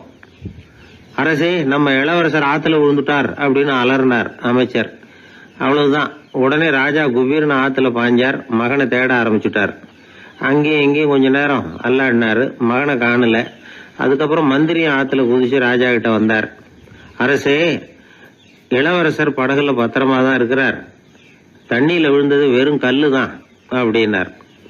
2 பேரும் ஈர உடையோட படகுக்கு சேர்ந்தாங்க. ராஜா மந்திரிய கோபமா பார்த்தார். இது என்ன விளையாட்டுன்னார். அரசே, கொஞ்ச நாளைக்கு முன்னாடி நீங்க கேள்விக்கு பதில் ஒண்ணு கேட்டீங்க. அந்த கேள்விக்கான பதில நீங்க அனுபவ ரீதியா உணரணும்னு ஆசைப்பட்டேன். அதனாலதான் இப்படின்னார். அப்புறம் விளக்கம் கொடுத்தார். அரசே, ஒரு பக்தனுக்கு கஷ்டம்னா இருந்த இடத்துல இருந்து அதை தீர்த்து வைக்கலாமே கடவுள், ஏன் நேர்ல ஓடி வரணும் அப்படின்னு கேட்டீங்க. இப்ப நடந்தது என்ன? இளவரசர் தண்ணியில விழுந்துட்டாருன்னதும் நீங்க ஊன்னு சொல்லி ஒரு விரலை காட்டினா போதும், உடனே தண்ணியில குதிக்கிறதுக்கு ஏராளமான காவலர்கள் இங்க இருக்கிறாங்க. ஆனா நீங்க என்ன செஞ்சீங்க? இளவரசர் விழுந்துட்டாருன்னதும் அவர் எந்த பக்கம் எந்த திசையில விழுந்தாருன்னு கூட கேட்காம உடனே தண்ணியில குதிச்சிங்க. அப்படி உங்களை குதிக்க வச்சது எது? மகன் மேல உள்ள பாசம், அன்பு. அது மாதிரிதான் கடவுளும் ஓடி வர்றார் அப்படின்னார். அதுக்கப்புறம் அந்த ராஜா ஏடம் கூடமா எதுவும் கேள்வி கேட்கறதே இல்லையா, அந்த பழக்கத்தை விட்டுட்டாராம். அதனால இந்த தகவலை கேட்டு உடனே நீங்களும் கடவுளே கொஞ்சம் இப்படி வந்துட்டு போ அப்படின்னு கூப்பிட்டு அவர் வர்றாரா அப்படின்னு ஆகாயத்தை பார்த்துக்கிட்டு நிக்க கூடாது. இந்த கதையோட கருத்து என்னன்னா, அன்பிற்கும் உண்டோ அடைக்கும் தாழ் அப்படிங்கிறது தான். அன்பு வலிமையானது அப்படிங்கறத புரிஞ்சுக்கிட்டா போதும். உங்களுக்கு ஒரு கல்யாண பத்திரிகை வருது, அதுக்கு நீங்க வாழ்த்து செய்தி அனுப்புறதுக்கும் நேர்ல போறதுக்கும் வித்தியாசம் இருக்குது இல்ல. அன்னைக்கு ஒருத்தன் அப்படிதான் வந்தான், கையில ஒரு கல்யாண பத்திரிகை வச்சிருந்தான். சார், இந்த கல்யாணம் கல்கத்தாவில் நடக்குது, ரொம்ப தூரம் தான், இருந்தாலும் நான் நேர்ல போய் கலந்துக்க போறேன்னா. மாப்பிள்ளை அவ்வளவு நெருக்கமானவரான்னு. இல்ல சார், மாப்பிள்ளையே நான் தான் அப்படிங்கிறான். சில பேர் எப்படின்னா, அவங்க பேசுற வார்த்தை ஒரு மாதிரியா இருக்கும், அதுக்கு அர்த்தம் வேற மாதிரியா இருக்கும். அதனால நாம அவசரப்பட்டு ஒரு முடிவுக்கு வந்துடக்கூடாது, யோசிச்சு பார்க்கணும். இல்லைன்னா விவரம் தெரிஞ்சவங்களை கேட்டு அதுக்கு அர்த்தம் என்னன்னு கண்டுபிடிக்கணும். ஒரு ஊர்ல ஒரு பெரியவர் இருந்தார். அவருக்கு 3 பிள்ளைங்க. கடைசி காலத்துல அவர் அந்த 3 பிள்ளைங்களையும் கிட்டத்துல கூப்பிட்டு 3 அறிவுரைகளை சொல்லிவிட்டு கண்ணை மூடிட்டார். அவர் சொன்ன அறிவுரைகள் என்ன தெரியுமா? பெத்த தாய்க்கு சோறு போடாதே, இது ஒரு அறிவுரை. கொடுத்த கடனை கேட்காதே, இது ஒரு அறிவுரை. விதைச்ச நிலத்துக்கு வேலி போடாதே, இது ஒரு அறிவுரை. என்ன இது எல்லாம் ஒரு மாதிரியா இருக்குது, இதெல்லாம் பார்த்தா அறிவுரை மாதிரியா தெரியுது, என்னப்பா இப்படி சொல்றிய அப்படின்னு கேட்கலாம்னா அவர் அதுக்குள்ள கண்ணை மூடிட்டார். சரி, அப்பா சொல்லிவிட்டு போன அறிவுரைக்கு அர்த்தம் என்ன, அதை எப்படியாவது கண்டுபிடிப்போம் அப்படின்னு சொல்லி அந்த 3 பிள்ளைங்களும் ஆளுக்கு ஒரு அறிவுரையை எடுத்துக்கிட்டு வெளியில புறப்பட்டாங்களாம், விவரம் தெரிஞ்சவங்களை கேட்கலாம்னு. ஒரு பெரியவர் வந்தார், அவரை பார்த்து விளக்கம் கேட்டாங்க. ஐயா, கொஞ்சம் நெல்லுங்க, எங்க அப்பா சாகர சமயத்துல பெத்த தாய்க்கு சோறு போடாதேன்னு சொல்லிவிட்டு போனார், அப்படின்னா என்ன அர்த்தம் அப்படின்னு கேட்டாங்க. அந்த பெரியவர் கொஞ்சம் யோசனை பண்ணி பார்த்துட்டு அப்புறம் விளக்கம் சொன்னார். பெத்த தாய்க்கு சோறு போடாதேன்னா பொதுவா வயசானவங்களுக்கு அடிக்கடி கோபம் வரும். மருமகளோ மற்றவங்களோ சோறு போட்டா சீரா போட்டா ஐயோ குறைச்சி போடுறாளே, தாராளமா போடுறதுக்கு மனசு வரலையேம்பாங்க. தாராளமா போட்டா ஐயோ இப்படி மாட்டுக்கு கொட்டுறது மாதிரி கொட்டுறாளேம்பாங்க. ஆக எப்படி போட்டாலும் கோபம் வரும். அதனால இவங்களுக்கெல்லாம் நாம சோறு போடக்கூடாது, அவங்களா எடுத்து போட்டுக்கிற மாதிரி அவங்களுக்கு முன்னாடி வச்சுடணும். அதுதான் புத்திசாலித்தனம். அததான் உங்க அப்பா பெத்த தாய்க்கு சோறு போடாதேன்னு சொல்லியிருக்கிறார். போடாதேன்னா அவங்களா எடுத்துக்கிற அளவுக்கு அவங்க முன்னாடி சோத்தை வச்சிருங்க, அவங்க வேணுங்கிறத எடுத்துக்கிட்டோம்னு அர்த்தம் அப்படின்னு விளக்கம் கொடுத்தாரு அந்த பெரியவர். சரிங்க, அடுத்தபடியா எங்க அப்பா கொடுத்த கடனே கேட்காதேன்னு சொன்னாரு, அது எப்படிங்க நாங்க கேட்காம இருக்க முடியுமா அப்படின்னு கேட்டிருக்காங்க. பெரியவர் சொன்னார், கொடுத்த கடனை கேட்காதேன்னா கடனை கொடுத்துட்டு அதை கேட்டு வாங்குற அளவுக்கு நடந்துக்கிறவனுக்கு கடன் கொடுக்காதேன்னு அர்த்தம். கொடுத்த கடனை கேட்காமலே திருப்பி கொண்டாந்து கொடுக்கற நல்லவங்களா பார்த்து கடனை கொடுக்கணும். அததான் உங்க அப்பா அப்படி சொல்லி இருக்கிறார், கொடுத்த கடனை கேட்காதேன்னு அப்படின்னு விளக்கம் கொடுத்தார். உடனே இவங்க அந்த 3வது விஷயத்தையும் சொல்லி விளக்கம் கேட்டாங்க. விதைச்ச நிலத்துக்கு வேலி போடாதேன்னு சொன்னாரு, அது எப்படி வேலி போடாம இருக்க முடியும் அப்படின்னு கேட்டாங்க. ஏன் முடியாது? நம்ம நிலத்தை சுத்தி இருக்கிற நிலத்துக்கு சொந்தக்காரங்க எல்லாம் நல்லவங்களா இருந்துட்டா நம்ம நிலத்துக்கு வேலி போட வேண்டிய அவசியம் இல்லையே, வேற பாதுகாப்பு தேவையில்லையே. அதனால நல்லவங்க நிலத்துக்கு மத்தியில நம்ம நிலம் இருக்கிறது மாதிரி பாத்துக்கணும், அதுதான் அதுக்கு அர்த்தம் அப்படின்னாரு அந்த பெரியவர். அதுக்கு பிறகுதான் இந்த பிள்ளைங்களுக்கு அப்பா சொன்ன புத்திமதியோட பொருள் புரிஞ்சுதான். ஒரு பெரியவர் இந்த உலகத்தை விட்டு போகக்கூடிய நிலைமையில இருக்கிறார், கட்டில படுத்திருக்கிறார். சொந்தக்காரங்க எல்லாம் கூப்பிட்டு ஆளுக்கு ஒரு புத்திமதி விதமா சொல்லிக்கிட்டே இருக்கிறார். அவங்க எல்லாம் கிட்டத்துல அவர் சொல்ற புத்திமதியை கேட்டுட்டு போறாங்க. கடைசியா அவரோட மனைவி கிட்டத்துல வந்தாங்களாம். எனக்கு என்ன புத்திமதி சொல்லிட்டு போறீங்க அப்படின்னு கேட்டிருக்காங்க. உனக்கு எதுவும் புத்திமதி சொல்ல வேணாம்னு நினைக்கிறேன்னாராம் அவரு. ஏன்னு கேட்டாங்களாம் இவங்க. இதுவரைக்கும் நான் சொன்ன எந்த புத்திமதியை நீ ஒழுங்கா கேட்டிருக்கிற அப்படின்னு சொன்னாராம். ஒருத்தர் வேகமா வந்தார், அவசரமா ஒரு செய்தித்தாள் வாங்கினார். அதை விட வேகமா அங்கேயே நின்றுகிட்டு அதை புரட்டினார். ஒரு நிமிஷம் என்னத்தையும் ஆர்வமா பார்த்தார். அதுக்கப்புறம் நிதானமா பேப்பரை மடிச்சு வச்சுக்கிட்டு அவசரம் இல்லாம நடந்து போனார். அவர்கிட்ட மெதுவா போய், அப்படி என்னத்த சார் அவ்வளவு ஆர்வமா பாத்தீங்க அப்படின்னு கேட்டோம். கடையில பேப்பர் வாங்கின உடனே முதல் காரியமா அதை பாத்துருவேன் சார் அப்படின்னார். ஏதேன்னு கேட்டோம். அதுதான் சார் ராசி பலன், அதை பார்த்தாதான் எனக்கு எல்லாமே சரியா ஓடும் அப்படின்னார். அது சரி சார், ராசி பலன்ல என்ன போட்டிருக்கு அப்படிங்கறத பாக்குறீங்க, சரி அதுல போட்டிருக்கிறது பிரகாரம் அன்னைக்கு சரியா நடக்குதா அப்படின்னு கேட்டோம். நடக்குதா இல்லையான்னு எல்லாம் சரி பார்த்துட்டு இருக்க மாட்டேன் சார், காலையில அதை பார்க்கணும், அதுல ஒரு ஆவல், அவ்வளவுதான். கிட்டத்தட்ட எல்லாருமே இதே மாதிரி ஒரு ஆர்வத்துலதான் அதை பார்த்துட்டு இருக்கிறாங்க. ராசி பலன் பாக்குற பழக்கம் தமிழர்கள் கிட்ட ரொம்ப அதிகமா இருக்குதுங்கிறாரு ஒரு பேராசிரியர். அவர் எழுதியிருந்த ஒரு ஆய்வு கட்டுரை ஒண்ணு சமீபத்துல படிச்சோம். ராசி பலன் போடாம வர்ற நாளிதழ்கள் இங்க வந்து ரொம்ப குறைச்சல், அது போட்டாதான் அதிகமா விற்பனை ஆகுது. அதனால அதுல நம்பிக்கை இல்லாதவங்க கூட அதை போட்டுக்கிட்டு இருக்கிறாங்க. ரொம்ப வேடிக்கை சார், மெட்ராஸ்ல பேப்பர் வாங்கி தன்னோட ராசி பலன் பார்த்துட்டு பெங்களூர்ல ஓடுற குதிரை மேல பணம் கட்டுறவங்களும் உண்டு. ராசி பலன் பார்த்துட்டு லாட்டரி சீட் வாங்குறவங்களும் உண்டு. இந்தியாவில் அச்சாகிற மொத்த லாட்டரி சீட்ல 70% தமிழ்நாட்டுல தான் விற்பனை ஆகுதான். இது முன்னாடி இங்க அனுமதி இருந்த காலத்துல உள்ள கணக்கு. இப்பதான் அதை கட்டுப்பாடு பண்ணியாச்சு. வான் மண்டலம் பூ மண்டலத்தை பாதிக்கிறது உண்மைதான், அதை வந்து அறிவியல் பூர்வமா சிந்திக்கணும். அதை விட்டுட்டு இன்று நண்பரால் பண வரவு அப்படின்னு ராசி பலன் பார்த்துக்கிட்டு இருக்கிறோம். நம்முடைய நண்பன் இன்னைக்கு பணம் கொண்டாந்து கொடுக்க போறான்ங்கிறது ஆகாயத்துல உள்ள நட்சத்திரத்துக்கு எப்படி தெரியும்? அதுவும் இல்லாம இங்க உள்ள நண்பர்கள் எந்த காலத்துல பணம் கொண்டாந்து கொடுத்திருக்காங்க? நண்பர்களை வந்து பக்கத்திலேயே இருந்து பாக்குற நம்மாலேயே புரிஞ்சுக்க முடியல, எங்கேயோ இருக்கிற நட்சத்திரத்துக்கு என்ன தெரியும்? ஒரு காலத்துல நாம வாழ்கிற இந்த பூமி ஒரே இடத்துல நிலையா நிக்குதுன்னு, சூரியனும் சந்திரனும் பூமியை சுத்திக்கிட்டு வருதுன்னு நம்பிக்கிட்டு இருந்தோம். அந்த காலத்துல உருவான ராசி பலன் கொள்கையை சூரியனை சுத்தி தான் பூமி வருதுன்னு தெரிஞ்சுக்கிட்ட இந்த காலத்திலயும் நம்பிக்கிட்டு இருக்கிறது ரொம்ப வினோதம் தான். இந்த ராசி பலன் பாக்குற பழக்கம் நம்முடைய ஊக்கத்தை இழக்க செய்யக்கூடிய ஒரு பழக்கம், அது வேண்டியது இல்லைங்கிறது தான் அறிவாளிகள் கருத்து. இப்போ ஒரு உதாரணத்துக்கு நாமே ஒரு சோதனை செஞ்சு பார்ப்போமே.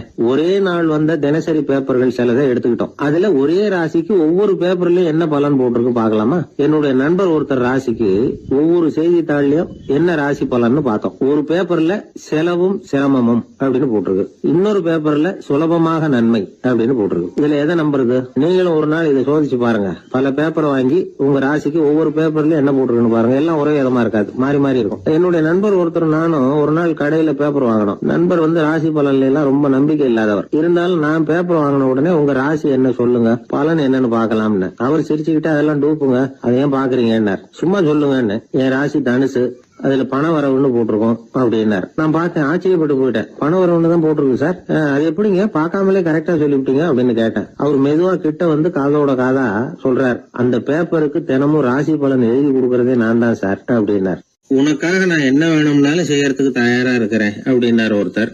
சரி, வேற ஒன்னும் வேணாம், ஒரு 10 ரூபா பணம் இருந்தா கைமாத்தா கொடு, நாளைக்கு தந்துடுறேன் அப்படின்னாரு இன்னொருத்தர். அவ்வளவுதான், நான் அவசரமா ஒரு ஆளை பார்க்க வேண்டியிருக்கு, அப்புறமா வந்து உன்னை பாக்குறேன் அப்படின்னு சொல்லிவிட்டு அந்த ஆள் நழுவி போயிட்டார். இதுதான் இன்னைக்கு உலக நிலவரம். ஆனா ஒருத்தர் மேல உண்மையாவே அன்பு செலுத்துறது அப்படிங்கறது ரொம்ப பெரிய விஷயம். பக்தி செலுத்துறதுங்கிறது அதை விட பெரிய விஷயம். பக்தினா ஏதோ கோயிலுக்கு போய் சாமி கும்பிட்டு வர்றது இல்ல. பக்தியோட எல்லை எதுன்னு தெரிஞ்சுக்கிறதுக்கு உங்களுக்கு ஆசையா இருக்குதா அப்படின்னா ஒரு கதை உண்டு, அதுக்கு அதை கேளுங்க. அதாவது மயூர சர்மன் அப்படின்னு ஒருத்தர் இருந்தான். கிருஷ்ணர் மேல அவன் ரொம்ப பக்தியா இருந்தான். ஒரு நாள் கிருஷ்ணர் வந்து அவனை பார்த்துட்டு போலாம்னு நினைச்சு வந்தாரு. கிருஷ்ணரை பார்த்த உடனே அவனுக்கு ரொம்ப மகிழ்ச்சி இருக்காது அப்படின்னா, ஏன்னா வழக்கமா பக்தர்கள் தானே பகவான் கிட்ட ஏதாவது கேட்கறது வழக்கம். இங்க வந்து பகவான் வந்து பக்தனை பார்த்து கேட்க ஆரம்பிச்சுட்டாரு. இத பாருப்பா, உங்ககிட்ட நான் ஒண்ணு கேட்பேன், கொடுப்பியா அப்படின்னார். பக்தன் மாட்டேன்னு சொல்லுவான், நீங்க என்ன கேட்டாலும் அதை கொடுக்கறதுக்கு நான் சித்தமா இருக்கிறேன் அப்படின்னா மயூர சர்மன். உன்னோட மகன் ஒருத்தன் இருக்கானே 5 வயசுல, அவன் தான் எனக்கு வேணும்னாரு. இவன் கொஞ்சம் கூட தயங்கல, சரி தந்தேன் அப்படின்னு சொல்லிவிட்டான். கிருஷ்ணர் பார்த்தார், அவன் உடம்பு பூராவும் எனக்கு தேவையில்லை, அவன் உடம்போட வலது பாகம் மட்டும் எனக்கு போதும்னார். அதுக்கும் சரி அப்படியே கொடுக்குறேன். இவன் அந்த சின்ன பையனை நிக்க வச்சு அவன் தலையில இருந்து ஒரு ரம்பத்தால அறுக்கணும், அப்பதானே அது 2 பாகமா ஆக்க முடியும் அப்படின்னாரு. சரி அப்படியே செய்யறேங்கிறான் அவன். அந்த ரம்பத்தை நீ ஒரு பக்கம் பிடிச்சுக்கணும், உன்னோட மனைவி ஒரு பக்கம் பிடிச்சுக்கணும், நீங்க 2 பேரும் அப்படி பிடிச்சுக்கிட்டு அதை அறுத்து அவனை 2 துண்டாக்கணும் அப்படிங்கிறார். அதுக்கும் சரிங்கிறான். அப்படி செய்யறப்போ நீயும் அழப்படாது, உன்னுடைய மனைவியும் அழப்படாது அப்படின்னு அடுத்த கண்டிஷன். அதுக்கும் சரிங்கிறான். அடுத்த அப்படி ஒரு கண்டிஷன் போடுறாரு, அதாவது உன்னுடைய மகனும் அழப்படாது அப்படிங்கிறார். அதுக்கும் சரின்னு ஒத்துக்கிட்டான். இவ்வளவு நிபந்தனைகள் பேர்ல தான் உன் மகனோட வலது பாகத்தை நான் ஏத்துக்குவேன், இல்லன்னா ஏத்துக்க மாட்டேன் அப்படின்னு சொல்லிவிட்டார் அவர். உங்களோட அத்தனை நிபந்தனைகளுக்கும் கட்டுப்பட்டு நாங்க நடக்கிறோம் அப்படின்னு சொல்லிவிட்டான் மயூர சர்மன். உடனே மகனை கூப்பிட்டான். அவன் வந்து நின்னான், அவனை குளிப்பாட்டினான், புது ஆடைகள் போட்டு விட்டான். அதுக்கப்புறம் ஒரு ரம்பத்தை எடுத்து அறுக்க ஆரம்பிச்சான். ஒரு பக்கம் அவன், இன்னொரு பக்கம் அவனுடைய மனைவி, நடுவுல அந்த பையன். அவங்க 2 பேர் கண்ணிலேயும் கண்ணீர் கொஞ்சம் கூட வரவே இல்லை. ஆனா அந்த சின்ன பையனோட இடது கண்ணுல இருந்து மட்டும் கண்ணீர் வழிய ஆரம்பிச்சுட்டுது. இத கிருஷ்ணர் பார்த்துட்டார். என்னோட நிபந்தனைப்படி நீங்க நடந்துக்கல, அதனால உங்க பையனோட வலது பாகம் எனக்கு வேணாம்னு விட்டார். நாங்க 2 பேரும் அழலையே அப்படின்னா மயூர சர்மன், நீங்க அழல சரி, ஆனா உங்க பையனோட இடது கண்ணு மட்டும் அழுதுது அப்படின்னார். உடனே அந்த சின்ன பையன் என்ன சொன்னான் தெரியுமா? ஐயா, என் உடம்போட வலது பாகத்தை மட்டும் தானே பகவான் வந்து கேட்டாரு, வலது பாகம் பண்ணின புண்ணியத்தை இடது பாகம் பண்ணலையே அப்படின்னு நினைச்சுதான் இடது கண் அழுதுகிட்டு இருக்குது அப்படின்னா. உடனே கிருஷ்ணர் கண்ணுல தண்ணி வர ஆரம்பிச்சுட்டுதான். அந்த பையனை கட்டி பிடிச்சுக்கிட்டார். அவன் பழைய மாதிரி முழுசா ஆயிட்டான். இதுதான் பக்தியின் எல்லை அப்படின்னு விளக்கம் கொடுத்தார் ஒரு ஆன்மீக பேச்சாளர். பக்தியோட எல்லையை புரிஞ்சுக்கிறதுக்காக இந்த கதை. நீங்க உடனே பகவான் வந்து இப்படி எல்லாம் வந்து நின்னுகிட்டு பையனை வெட்டி விடு அப்படின்னு எல்லாம் கேட்பாரா அப்படின்னு எல்லாம் கற்பனை பண்ணக்கூடாது. ஆன்மீக விஷயங்களை வந்து ஆன்மீக நோக்கத்துல புரிஞ்சுக்கணும், அதுதான் முக்கியம். பக்தியோட எல்லைக்கே நம்மால போக முடியலன்னாலும் ஒரு ஓரத்துக்காவது போய் சேர முடியுதா அப்படின்னு முயற்சி பண்ணி பார்க்கலாம். அதுக்காக தான் இவ்வளவு. இப்போ நம்ம ஆளுங்களோட பக்தி எந்த அளவுக்கு இருக்குங்கிறத புரிஞ்சுக்கிறதுக்கு வேணும்னா ஒரு உதாரணம் சொல்லலாம். ஒருத்தர் கடவுள்கிட்ட வேண்டிக்கிட்டாராம், நான் செய்யற வியாபாரத்துல இன்னைக்கு 1000 ரூபாய் லாபம் கிடைச்சதுன்னா அதுல 500 ரூபாய உன் கோயிலுக்கு வந்து உண்டியல்ல போட்டு விடுறேன் அப்படின்னு வேண்டிக்கிட்டார். சொல்லிவிட்டு வியாபாரம் பண்ணார். 1000 ரூபாய் கிடைக்கல, 500 ரூபா தான் லாபம் கிடைச்சது. அவர் அதுக்கப்புறம் அந்த கோயிலுக்கு போகல. ஏங்க, கிடைச்ச 500ல பாதிய உண்டியல்ல போட்டு விடுறது தானே நியாயம் அப்படின்னு கேட்டாங்க. அதுக்கு அவரு முறைச்சு பாக்குறார். அப்புறம் சொல்றார், விவரம் தெரியாம பேசாதீங்க, கடவுள் ஏற்கனவே அவரு பங்கு 500 ரூபாயை எடுத்துக்கிட்டு மீதி 500 ரூபாய் தான் எனக்கு கிடைக்கிறது மாதிரி பண்ணிருக்கிறார், அதனால இது எனக்கு சேர வேண்டிய பங்கு அப்படின்னு சொல்லிவிட்டார். இவரோட பக்தியின் எல்லை எந்த அளவுல இருக்குது பாத்தீங்களா? வாழ்க்கையே வெறுத்து போச்சு சார் அப்படின்னு சொல்லிட்டு வந்தான் ஒருத்தன். ஏன்பா அப்படி சொல்ற அப்படின்னு. நான் இந்த உலகத்துக்கு தேவையே இல்லை சார் அப்படின்னா. இந்த உலகத்துல தேவையில்லாம எதுவுமே இல்லையே என்ன நிமிர்ந்து பார்த்தான். இப்போ உன் உடம்புல இருக்கிற காலை மட்டும் எடுத்துருவோமா, அது உனக்கு தேவையில்லை அப்படின்னு. அது எப்படி, நடக்கிறதுக்கு அது வேணாமான்னா. சரி அதை விட்டுரு, கையை மட்டும் எடுத்துருவோம் அப்படின்னு. அப்புறம் சாப்பிடுறது எப்படின்னா. சரி அப்படின்னா இப்ப உன் உடம்புல தேவையில்லாம அனாவசியமா இருக்கிற ஒரு பகுதியை சொல்லு, அதை மட்டும் எடுத்துருவோம்னு. அவன் யோசனை பண்ண ஆரம்பிச்சான். அப்புறம் மெதுவா சொன்னான், எல்லாமே அவசியமா தான் தோணுது அப்படின்னு சொல்லி அவன் சொன்னான். நீ சொன்னதுக்கு அப்புறம் யோசனை பண்ணி பார்த்தா எல்லாமே அவசியம்னு எனக்கு தோணுதுன்னா. உனக்கு எல்லாமும் அவசியம், ஆனா நீ இந்த உலகத்துக்கு அவசியம் இல்லை, அப்படித்தானே? இப்பதான் அவன் குழம்ப ஆரம்பிச்சான். இன்னைக்கு பாருங்க, நிறைய இளைஞர்கள் இப்படிதான் தன்கிட்ட என்ன இருக்குங்கிறது தெரியாமலே தடுமாறிட்டு இருக்கிறாங்க. அவங்க யாருங்கிறது அவங்களுக்கு அடையாளம் தெரியறது இல்ல. விலங்குகள்லாம் பாருங்க, பறவைகள் மாதிரி விண்ணுல பறக்கணும் அப்படின்னு ஆசைப்படுறது இல்ல. ஒரு பசுமாடு பருந்து பறக்கிறத பார்த்துட்டு நாமளும் அது மாதிரி பறக்கணும் அப்படின்னு 4 காலையும் தூக்குறது இல்ல.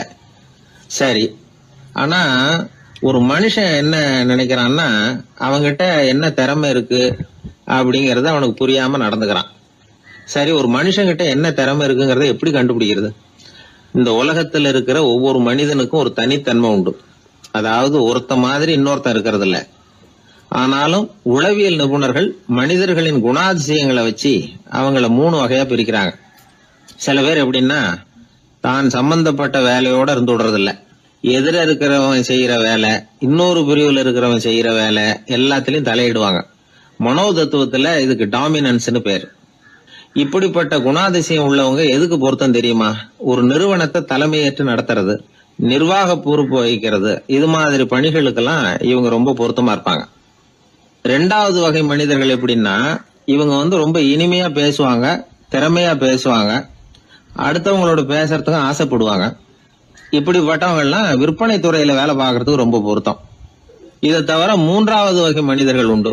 அவங்க எப்படின்னா, இவங்களுக்கு பகுத்து உணரும் ஆற்றல் உண்டு, உறுதிப்பாடு உண்டு, அடுத்தவங்களோட அதிகம் பேச மாட்டாங்க. இன்னும் சொல்ல போனா 4 பேரோட பேசுறதே அவங்களுக்கு பிடிக்காது. செய்யற வேலையை நுணுக்கமா செய்வாங்க. எந்த பிரச்சனையா இருந்தாலும் சரி, அது சம்பந்தமா எல்லா விவரங்களையும் சேகரிப்பாங்க. இந்த வகை மனிதர்களுக்கு ஆராய்ச்சி வேலை, அக்கௌண்டன்ட் வேலை, இது மாதிரியான பொறுப்புகளை கொடுக்கலாம். ஒவ்வொரு மனிதனையுமே கொஞ்சம் கூர்ந்து கவனிச்சு பாருங்க. அவனுக்குள்ள இந்த 3 விதமான திறமைகளும் உண்டு. எது அதிகம் எது குறைவு அப்படிங்கறதுலதான் வித்தியாசம். நாம ஒவ்வொருத்தரும் கொஞ்சம் சுயமா சிந்திச்சு பார்க்கணும். நாம இந்த 3 வகையில எந்த வகை அப்படிங்கறத நாமளாதான் தேடி கண்டுபிடிக்கணும். இப்ப சொல்லப்பட்ட 3 குணங்களுமே ஆளுமை சம்பந்தப்பட்டது. இதுல ஒருத்தருடைய இயல்பு, திறமை இதெல்லாம் அடங்காது. இதெல்லாம் தனி. இதையெல்லாம் யார் நினைச்சாலும் முறையா பயிற்சிகள் மூலமா வளர்த்துக்கலாம். இப்ப திறமைய பயிற்சி மூலமா நம்ம வளர்த்துக்கலாம், இயல்பு இதையெல்லாம் வளர்த்துக்கலாம். முன்னாடி சொன்னது மாதிரி நாம எந்த வகையான ஆசாமிங்கிறத புரிஞ்சுக்கிட்டு அதுக்கு தகுந்த மாதிரி ஒரு வேலையை தேடிக்கிட்டோம்னா வாழ்க்கை நல்ல விதமா அமையும். அதுக்கப்புறம் நான் இந்த உலகத்துக்கு தேவையில்லை அப்படின்னு சொல்லிட்டு இருக்க வேண்டிய அவசியம் வராது. அதனால நம்முடைய குணம் என்ன, நாம எப்படிப்பட்டவர் அப்படிங்கறத அடிப்படையில தெரிஞ்சுக்கிட்டு அதுக்கு தகுந்த மாதிரி ஒரு தொழிலை வாழ்க்கையில தெரிஞ்சுக்கிறது, ஏற்றுக்கிறது நல்லது. இப்போ ஒரு அக்கௌண்டன்ட் வேலைக்கு இன்டர்வியூ நடந்தது. ஒருத்தர் வந்தார். அந்த நேர்காணல்ல அவர்கிட்ட ஒரு கேள்வி கேட்டாங்க. ஏன்னா அவர் வந்திருக்கிறது இந்த ரொம்ப கணக்கு சம்பந்தப்பட்ட வேலை, அக்கௌண்டன்ட் வேலை. அதனால இந்த நேர்காணல்ல அவர்கிட்ட கேட்டாங்க, 8, 3 இது ரெண்டையும் பெருக்குனா என்ன அப்படின்னு கேட்டாங்க. அவர் என்ன சொல்லிவிட்டார், 23ன்னு சொல்லிவிட்டார். 8ம் 3ம் பெருக்குனா 24ன்னு சொல்லியிருக்கணும். ஏதோ அவசரத்துல 23ன்னு சொல்லிவிட்டார் பதில். சரி போன்னு சொல்லிவிட்டாங்க. அவர் வெளியில வந்துட்டார். வெளியில வந்ததும் யோசனை பண்ணார், அடடா 8, 3 பெருக்க சொன்னாங்க, நம்ம 24ன்னு சொல்றதுக்கு பதிலா 23ன்னு சொல்லிவிட்டோம். இந்த சின்ன கணக்கு கூட நமக்கு தெரியல அப்படின்னு நினைச்சிருப்பாங்களே, நிச்சயமா நமக்கு இந்த வேலை கிடைக்காது அப்படின்னு முடிவு பண்ணிட்டு போயிட்டார். ஆனா பாருங்க, 10வது நாள் அவருக்கு அப்பாயின்மெண்ட் ஆர்டர் வந்துட்டுது. வேலையில உடனே சேர்ந்துங்க அப்படின்னு. சரி, ஏதோ தவறுதலா போட்டாங்க போல இருக்கு, நாம எதையும் வெளியில சொல்லிட்டு இருக்க வேணாம் அப்படின்னு சொல்லி இவரும் கம்முன்னு போய் வேலையில சேர்ந்துக்கிட்டார். ரொம்ப நாள் கழிச்சு வேலை நிரந்தரமானதும் மெதுவா மேனேஜர் கிட்ட போய் உண்மையை சொன்னார். சார், அன்னைக்கு நேர்காணல்ல இன்டர்வியூல 8, 3 இத பெருக்குனா என்ன விடை அப்படின்னு கேள்வி கேட்டீங்க. நான் தவறுதலா 23ன்னு சொல்லிவிட்டேன். நீங்களும் தவறுதலா எனக்கே அப்பாயின்மெண்ட் ஆர்டர் அனுப்பி வச்சுட்டீங்க அப்படின்னார். இப்ப மேனேஜர் சொன்னார், அப்படி இல்லப்பா, அன்னைக்கு நேர்காணலுக்கு அத்தனை பேருகிட்டையும் இதே கேள்வியை கேட்டோம். அத்தனை பேர் சொன்னதிலேயும்